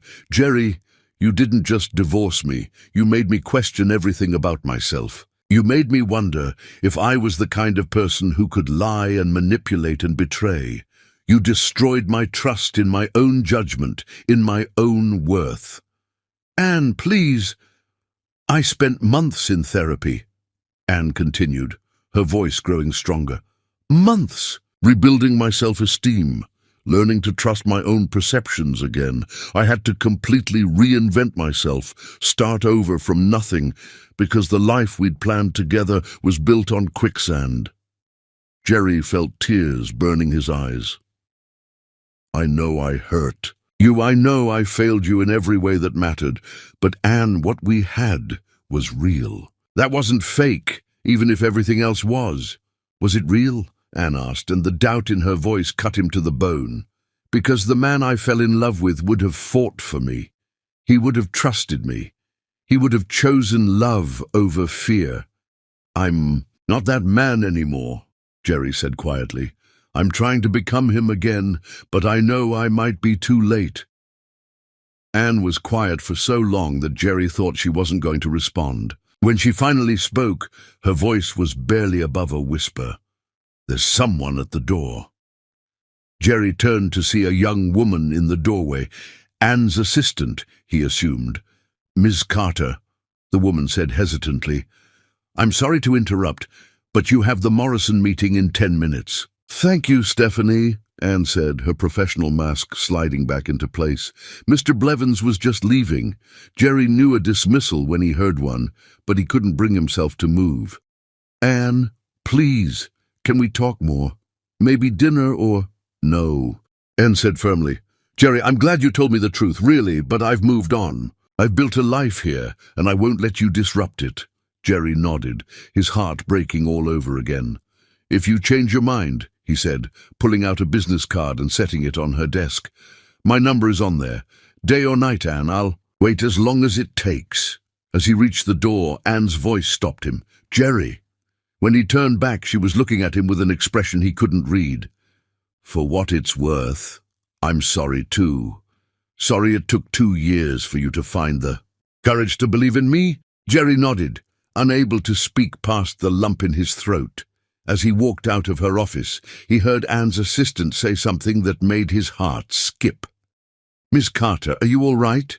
You look like you've seen a ghost. In a way, Anne replied, her voice so soft Jerry could barely hear it. I have. Outside on the busy Seattle street, Jerry stood in the rain and finally understood the full scope of his loss. Anne had survived his betrayal and built something beautiful from the ashes of their destroyed marriage. She was strong and successful, and had every reason to never trust him again, but she'd kept his business card, and for now, that was enough to give him hope. Chapter 8. The Encounter. Jerry didn't leave Seattle immediately, against every reasonable instinct, against the advice of his legal team who kept calling about urgent matters requiring his attention, against the voice in his head that warned him he was crossing into dangerous territory. He stayed. He checked into the Four Seasons under an assumed name and began what he privately called his campaign for redemption, though he knew the odds of success were virtually non-existent. He wasn't stalking her. Jerry was careful to maintain appropriate boundaries and never approach her private residence. He was simply learning about the life she'd built, understanding the woman she'd become in his absence. Anne arrived at her office every morning at precisely 7:30, usually carrying coffee from the little cafe 2 blocks away and the Wall Street Journal tucked under her arm. She left most evenings between 6 and 7, sometimes stopping at the organic grocery store in the business district. She lived alone in a converted loft in the arts district, Jerry discovered after following her home one evening at a discreet distance. The building was beautiful, exposed brick and large windows, the kind of place that spoke of artistic sensibility and substantial success. She'd chosen well. For 2 weeks, Jerry simply observed, trying to understand who Anne had become. In his absence, she seemed confident, self-assured, completely in control of her world. She'd built something remarkable from nothing, just as she'd always said she would. The knowledge filled him with pride and regret in equal measure. On a Thursday morning, Jerry finally worked up the courage to approach her again. He timed his walk perfectly, arriving at the coffee shop just as Anne was placing her order. Large coffee black with a shot of vanilla and a blueberry scone, Anne was saying to the barista, a young man with elaborate tattoos who seemed to know her well. Actually, Jerry said, stepping up beside her, make that 2 of each. Anne turned, and Jerry saw several emotions flicker across her face. Surprise, irritation, and something that might have been carefully suppressed pleasure. "Jerry," she said, her voice carefully neutral, "what are you doing here?" "Getting coffee," Jerry said with what he hoped was a disarming smile. "Same as you." At 7:30 in the morning, at a cafe 2,000 miles from your home, ordering exactly what I order. Anne's eyebrow arched skeptically. "That's quite a coincidence." "Okay, you got me," Jerry said, holding up his hands in surrender. "I'm buying you coffee and hoping you'll let me walk with you to your office. 5 minutes, Anne. That's all I'm asking." Anne studied his face for a long moment, while the barista prepared their orders. Jerry could practically see her weighing her options: cause a scene by rejecting him publicly, or give him the 5 minutes and get him out of her life quickly. 5 minutes, she said finally. Not a second more. They walked in silence for the first block, sipping their coffee and navigating the morning rush of downtown Seattle. Jerry was acutely aware of Anne beside him. The subtle scent of her perfume, the efficient click of her heels on the pavement, the way she held herself with newfound confidence. "You look good," Jerry said finally. "Successful. Happy." "I am successful," Anne replied without looking at him. "And I was happy until you showed up." Jerry winced but pressed on. "Your company is impressive. Phoenix Strategic Solutions. I looked you up." "Of course you did," Anne said dryly. "Find anything interesting?" "A client roster that reads like the Fortune 500, Jerry said. "Industry, awards, speaking engagements, a profile in Business Week calling you one of the top financial consultants on the West Coast. You've built something incredible, Anne." For just a moment, Anne's professional mask slipped, and Jerry caught a glimpse of the woman he'd fallen in love with. Proud, determined, vulnerable underneath her strength. "I had to," she said quietly. "I had to prove to myself that I was more than just the woman Jerry Blevins threw away." The words hit Jerry like a physical blow. "Anne, 4.5 minutes, Anne said, checking her watch. "You wanted to walk me to work, so walk. But don't think this means anything." They turned the corner onto Anne's street, her building coming into view. Jerry felt panic rising in his chest as his time ran out.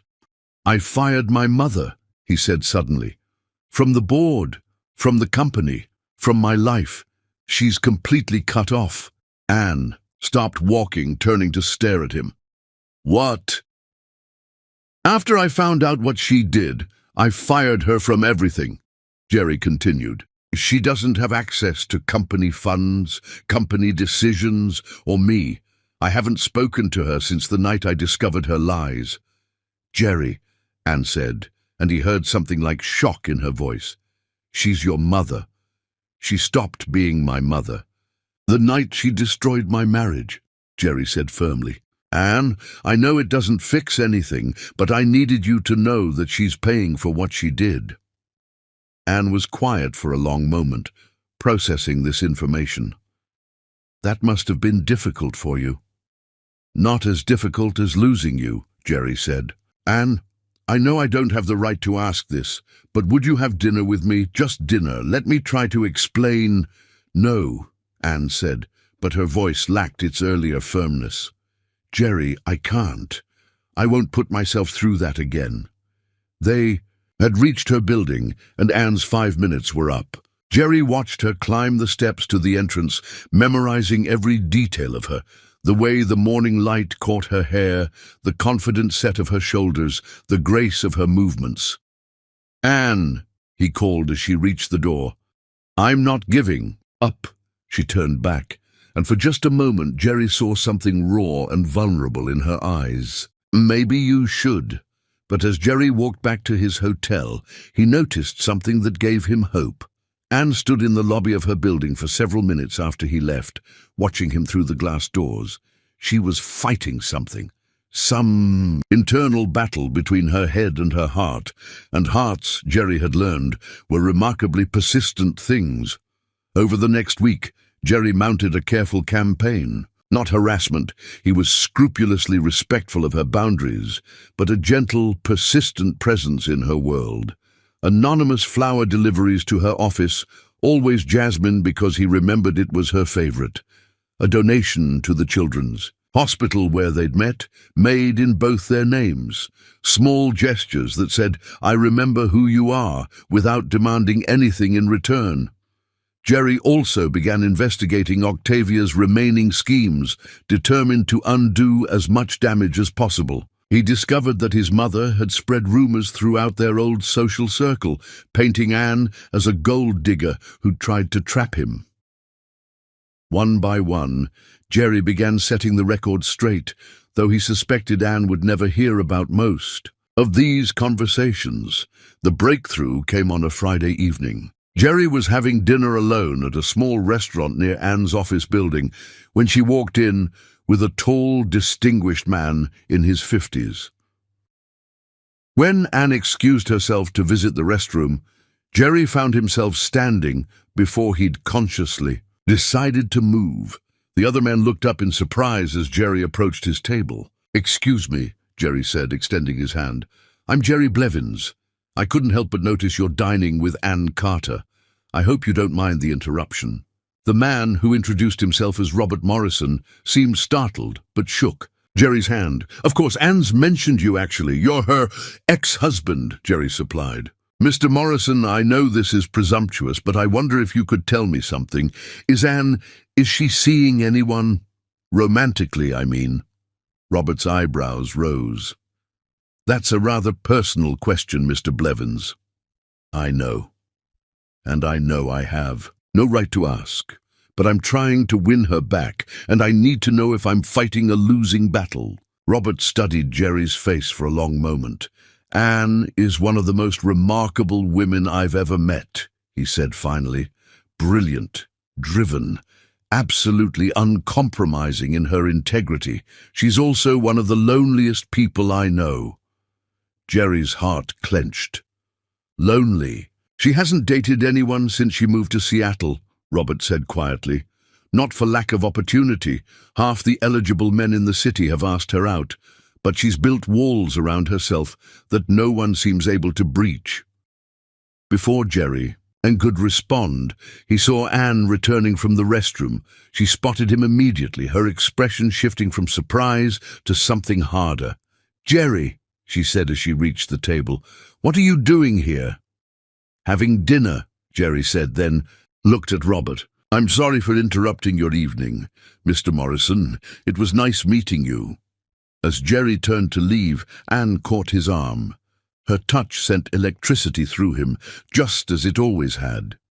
"Wait," she said, then seemed to realize she was touching him and jerked her hand back. "This has to stop, Jerry. The flowers, the donations, following me around the city. It has to stop." "Okay," Jerry said simply. "If that's what you want, I'll stop." Anne blinked, clearly having expected more of a fight. "Just like that?" "Just like that," Jerry confirmed. "Anne, I came here to tell you the truth and to try to earn your forgiveness. I've told you the truth. As for forgiveness," he shrugged, "that's your choice to make." "Good," Anne said, but she sounded almost disappointed. "Good. Then we understand each other." "We do," Jerry agreed. "Anne, for what it's worth, I'm proud of what you've built here. You deserve every bit of your success." As Jerry walked away, he felt Anne's eyes on him until he turned the corner. He'd meant what he said.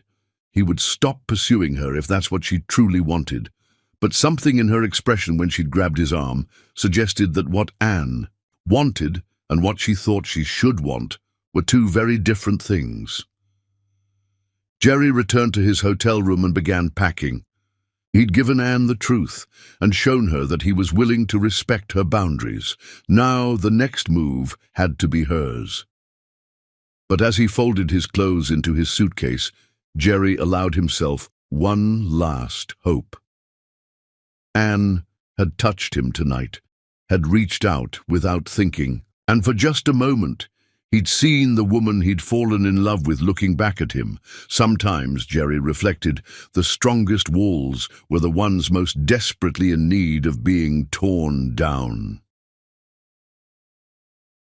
Chapter 9. The Courtship Redux. 3 weeks after, Jerry left Seattle. Anne found herself staring at her reflection in the bathroom mirror of her loft, trying to understand the hollow ache that had settled in her chest. Life had returned to her carefully constructed normal, the controlled, predictable existence she'd built like armor around her wounded heart.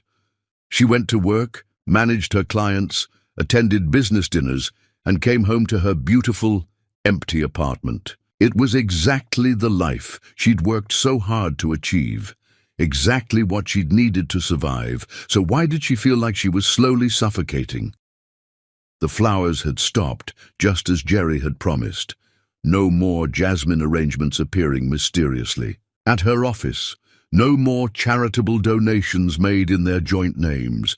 No more glimpses of him in coffee shops or on street corners. He'd vanished from her life as completely as he'd appeared, respecting her wishes exactly as she'd demanded. Anne should have been relieved. Instead, she felt oddly hollow. "Ms. Carter?" Stephanie Blake knocked softly on Anne's office door. "The Henderson Industries contracts are ready for your review." Anne looked up from the financial reports she'd been staring at without reading. Henderson Industries? The pharmaceutical company? They want to restructure their international holdings? Stephanie's expression was concerned. "We've been working on this for 3 weeks. Anne shook her head, trying to focus. She'd been distracted lately, her usually sharp mind wandering at the most inconvenient times. "Of course, yes, bring them in." As Stephanie set the thick contract folder on her desk, she hesitated. "Ms. Carter, are you feeling all right? You seem distant lately." "I'm fine," Anne said automatically, then caught herself. Stephanie had been with her for over a year, had proven herself trustworthy and discreet. "Actually, Stephanie, can I ask you something personal?" "Of course. Do you think it's possible to miss something that almost destroyed you?" Anne asked, feeling vulnerable and exposed. "I mean, logically, you know something was devastating, but emotionally, part of you still yearns for what it could have been."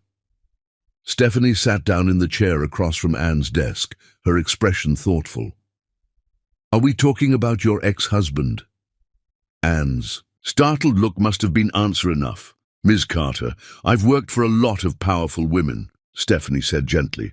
"I've seen them juggle million-dollar deals and hostile takeovers without breaking a sweat.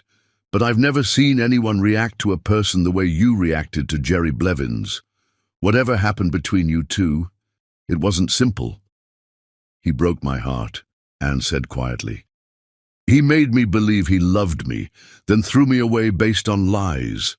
But he came back," Stephanie pointed out. "He came here, told you the truth, respected your boundaries when you asked him to leave.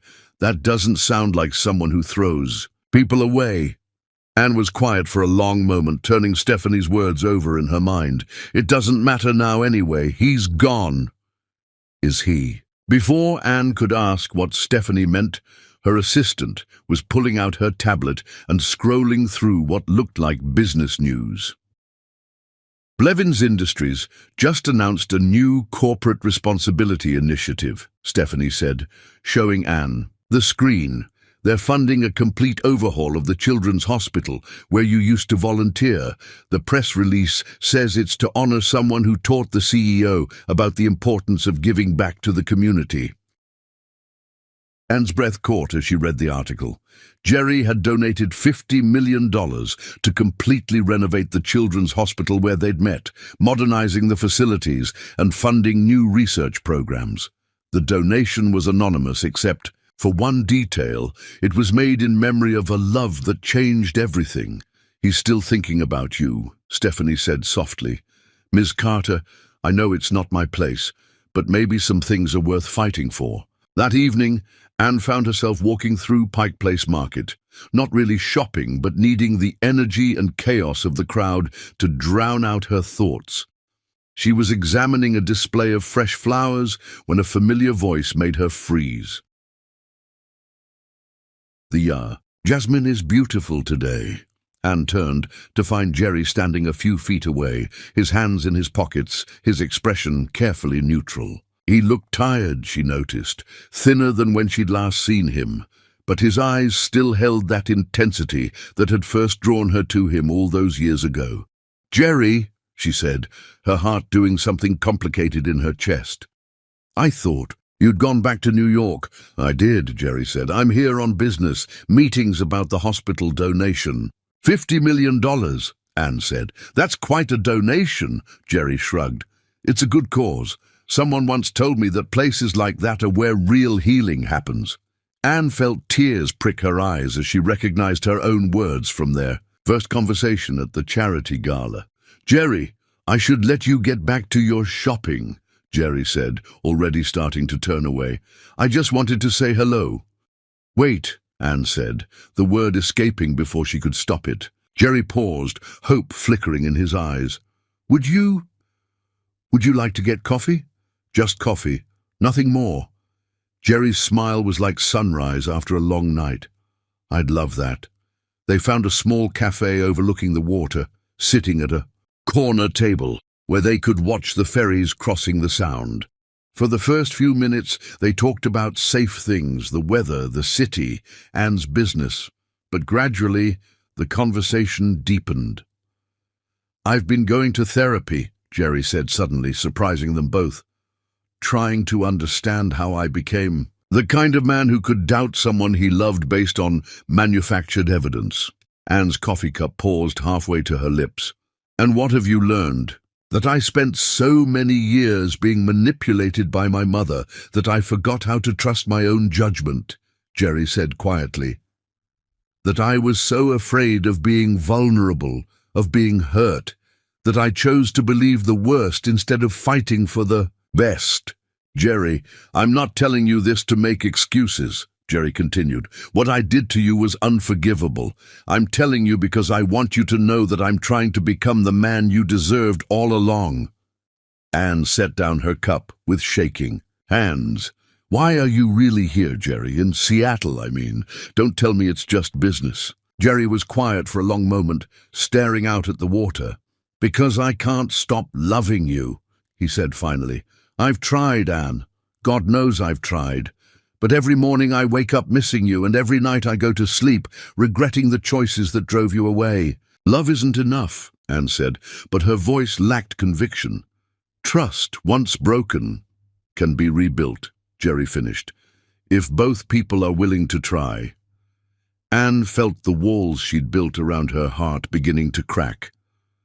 "Jerry, you hurt me.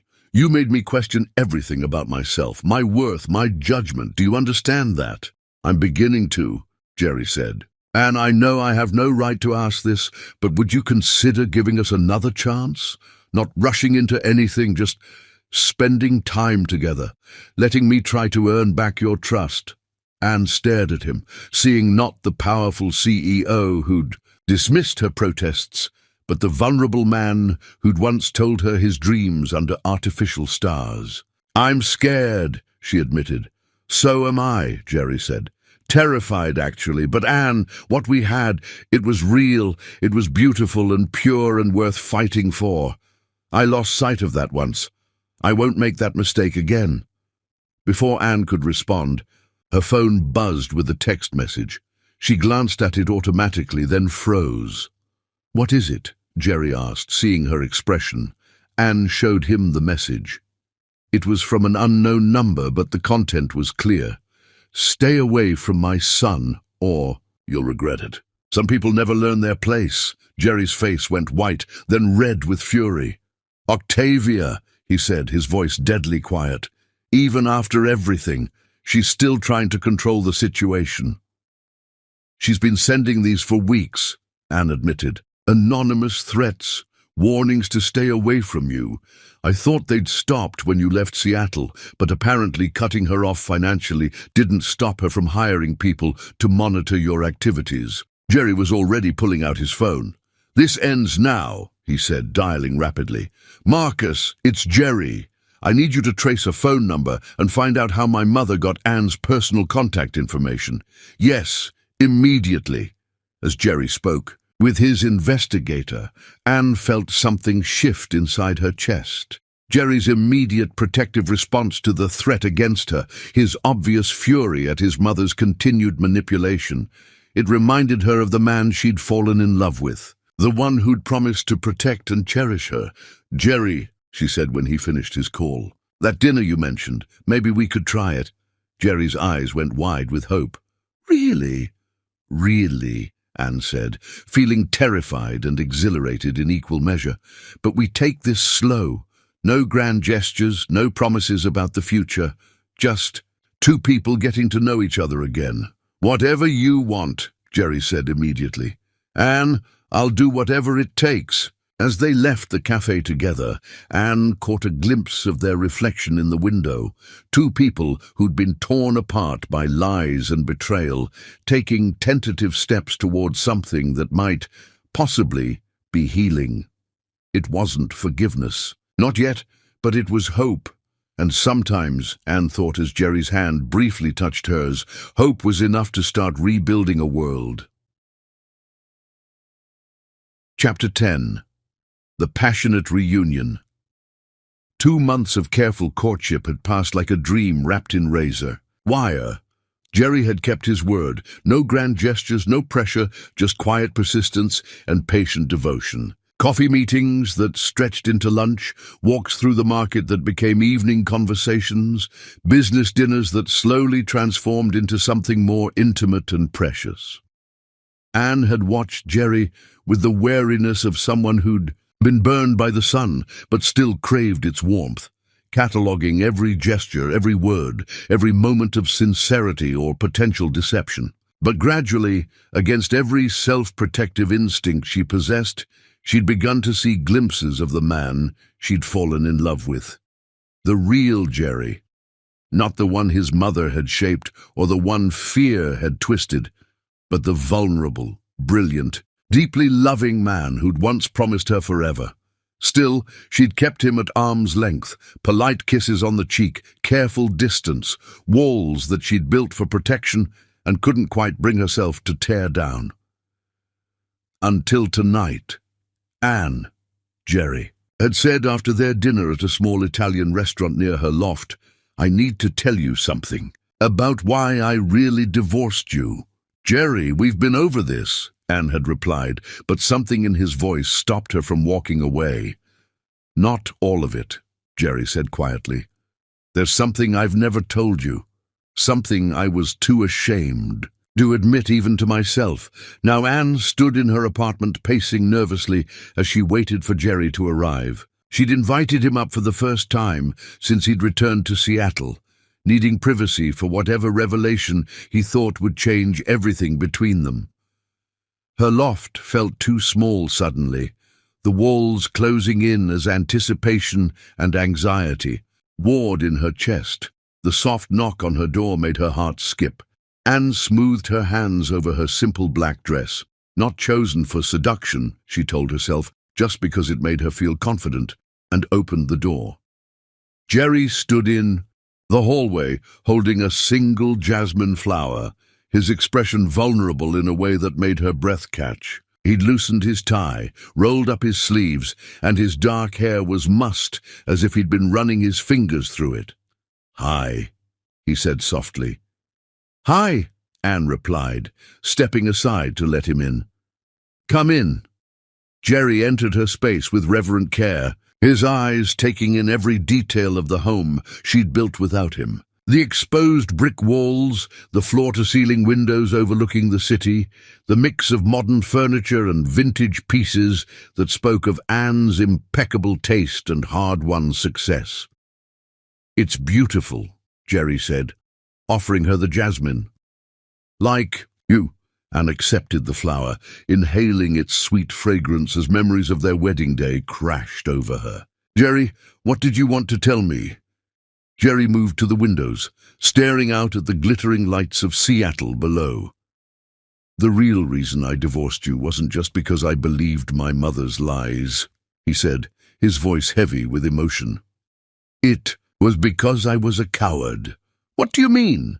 Jerry turned to face her, his expression raw with regret. "When my mother showed me that fabricated evidence, part of me was relieved." Anne felt like she'd been slapped. "Relieved? Not because I wanted to believe you'd betrayed me," Jerry said quickly, seeing her expression, "but because it gave me an excuse to run. Anne, what we had was so intense, so overwhelming, that it terrified me. I'd never felt anything like it before, never been so vulnerable with another person. So you decided to destroy it instead," Anne said, her voice flat. "I thought I was protecting myself," Jerry admitted, "and in some twisted way, I thought I was protecting you too. I convinced myself that divorcing you would keep you safe from my mother's manipulations, that if I could just fix everything quickly and quietly, I could come back to you with a clean slate." Anne stared at him in disbelief. "You thought abandoning me would protect me?" "I thought I could control the situation," Jerry said miserably. "I thought I could manage the damage, keep you from being hurt worse than you already were. I was going to divorce you, deal with my mother privately, then find a way to win you back once the dust settled." "But you never came back," Anne whispered, "because by the time I realized how stupid I'd been, you were gone," Jerry said, his voice breaking. "You disappeared completely, and I spent 2 years thinking you hated me, thinking you'd moved on, found someone better, someone who deserved you."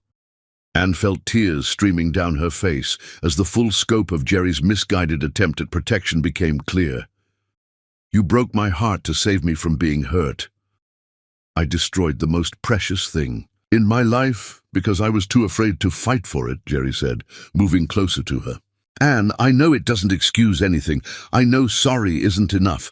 But I needed you to know that every moment of every day for 2 years, I've regretted letting you go." "Jerry," Anne began, but he continued, the words pouring out like a dam had burst. "I love you," Jerry said desperately. "I love your strength, your integrity, your brilliant mind, your compassionate heart. I love the way you laugh at terrible movies and cry during commercials about animals. I love that you put honey in your coffee and that you sing off-key in the shower. I love everything about you, Anne, and I've been dying without you." Anne felt her carefully constructed walls crumbling as Jerry's confession washed over her. She could see the truth in his eyes, feel the sincerity radiating from every word. This was the man she'd fallen in love with, the one who'd been hidden beneath layers of fear and manipulation. "You absolute idiot," Anne said, her voice thick with tears and laughter, and something that felt dangerously like hope. "I know," Jerry said, stepping closer. "I'm an idiot who threw away heaven because I was too scared to believe I deserved it." "Jerry," Anne whispered as he reached out to cup her face in his hands. "Tell me it's not too late," Jerry pleaded, his thumbs brushing away her tears. "Tell me there's still some part of you that remembers what we had." Instead of answering with words, Anne rose on her tiptoes and kissed him. It was meant to be gentle, tentative, a careful testing of waters that had been turbulent for so long. But the moment their lips met, 2 years of suppressed longing exploded between them. Jerry's arms came around her waist, pulling her against him as if he couldn't bear even an inch of space between them. Anne's hands tangled in his hair, holding him to her as if he might disappear if she let go. The kiss deepened, became desperate and hungry and full of everything they'd been denied. "Anne," Jerry breathed against her lips. "My God, I've missed you. I never stopped loving you," Anne confessed, the words escaping before she could stop them. "I tried to move on, tried to forget, but I never stopped loving you." Jerry's response was to kiss her again, deeper this time, with a passion that made her knees weak. Anne melted against him, feeling 2 years of loneliness and heartbreak dissolving in the heat of his embrace. "I want you," Jerry whispered, his lips trailing down her throat. "I've wanted you every day for 2 years, dreamed of holding you again, touching you again." "Then touch me," Anne said, her voice husky with desire. "Jerry, I need you. I've needed you for so long." Jerry's hands moved to the zipper of her dress, his fingers trembling slightly as he slowly drew it down. "Are you sure? Anne, if we do this, I'm never letting you go again. Never." "I'm counting on it," Anne said, letting her dress pool at her feet. Jerry's sharp intake of breath made her feel powerful and beautiful and cherished. His hands moved over her skin with reverent care, as if he were memorizing every curve, every freckle, every detail he'd been denied. "You're so beautiful," Jerry murmured, his voice rough with emotion. "So perfect." Anne's response was to begin unbuttoning his shirt, her fingers working quickly to remove the barriers between them. When his chest was bare, she pressed her palms against his heart, feeling it thunder beneath her touch. "I love you," she said, looking into his eyes. "I love you, Jerry Blevins, and I'm done pretending I don't." Jerry lifted her then, carrying her to the bedroom with careful steps. He laid her on the bed like she was made of spun glass, his eyes dark with desire and something deeper, more precious. "I love you too," Jerry said, settling beside her and pulling her into his arms. "More than my own life, more than anything in this world." When they came together, it was with 2 years of separation and longing and desperate need, but also with something deeper, a love that had been tested by fire and emerged purified. They moved together first with desperate urgency, then with slow, worshipful reverence, relearning each other's bodies and souls. Every touch was a promise, every kiss a vow, every whispered endearment a prayer of gratitude for second chances. "I love you," Jerry breathed against her skin as they lay entwined afterwards, moonlight streaming through Anne's windows like a benediction. "I love you with every broken piece of my heart, every damaged part of my soul." "I love you too," Anne whispered, her fingers tracing patterns on his chest. "I never stopped, even when I wanted to, even when it would have been easier." "Marry me," Jerry said suddenly, his voice quiet but certain. "I know we said we'd take things slow, and we will. But Anne, I need you to know that this isn't temporary for me. This isn't just romance or nostalgia. I want to spend the rest of my life proving to you every single day that you're the most important thing in my world." Anne lifted her head to look at him. "Jerry, I'm not asking for a wedding tomorrow," Jerry continued, stroking her hair. "I'm asking for your promise that we're building toward forever again. That you'll wear my ring while we take all the time you need to trust me completely." "What about your mother?" Anne asked. "The board of directors? All the things that drove us apart before?" "I meant what I said before. Octavia is completely cut off from my life and my business," Jerry said firmly. "As for the board, they can accept my choice of wife or find themselves replaced. Anne, I'm not the same man who let fear make his decisions. I'm choosing love. I'm choosing you." Anne studied his face in the moonlight, seeing the determination and certainty there. This wasn't the conflicted, manipulated man who'd divorced her. This was the Jerry she'd fallen in love with, the one who'd promised to choose her every day. "Yes," she whispered, and Jerry's face lit up like dawn breaking. "Yes, yes, I'll marry you," Anne said, laughing as Jerry rolled them over and kissed her senseless. "But Jerry, if you ever doubt me again, if you ever choose anyone else over me—" "Never," Jerry said fiercely. "Anne, you are my heart, my home, my everything. I will never doubt you again, never let anyone come between us again. You have my word." As Jerry made love to her again, slower this time, with infinite tenderness and reverence, Anne felt the last of her protective barriers crumble completely. They had both been broken by what they'd lost, But now they were healing each other with every touch, every whispered promise, every vow of forever that they both meant with their entire beings.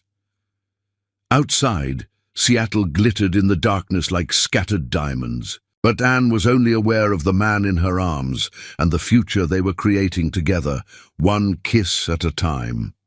They'd survived the worst betrayal imaginable, had been torn apart by lies and fear and manipulation, but love, true love, had proven stronger than all of it. Now it was time to discover just how magnificent their life could be when it was built on unshakable truth and unbreakable trust.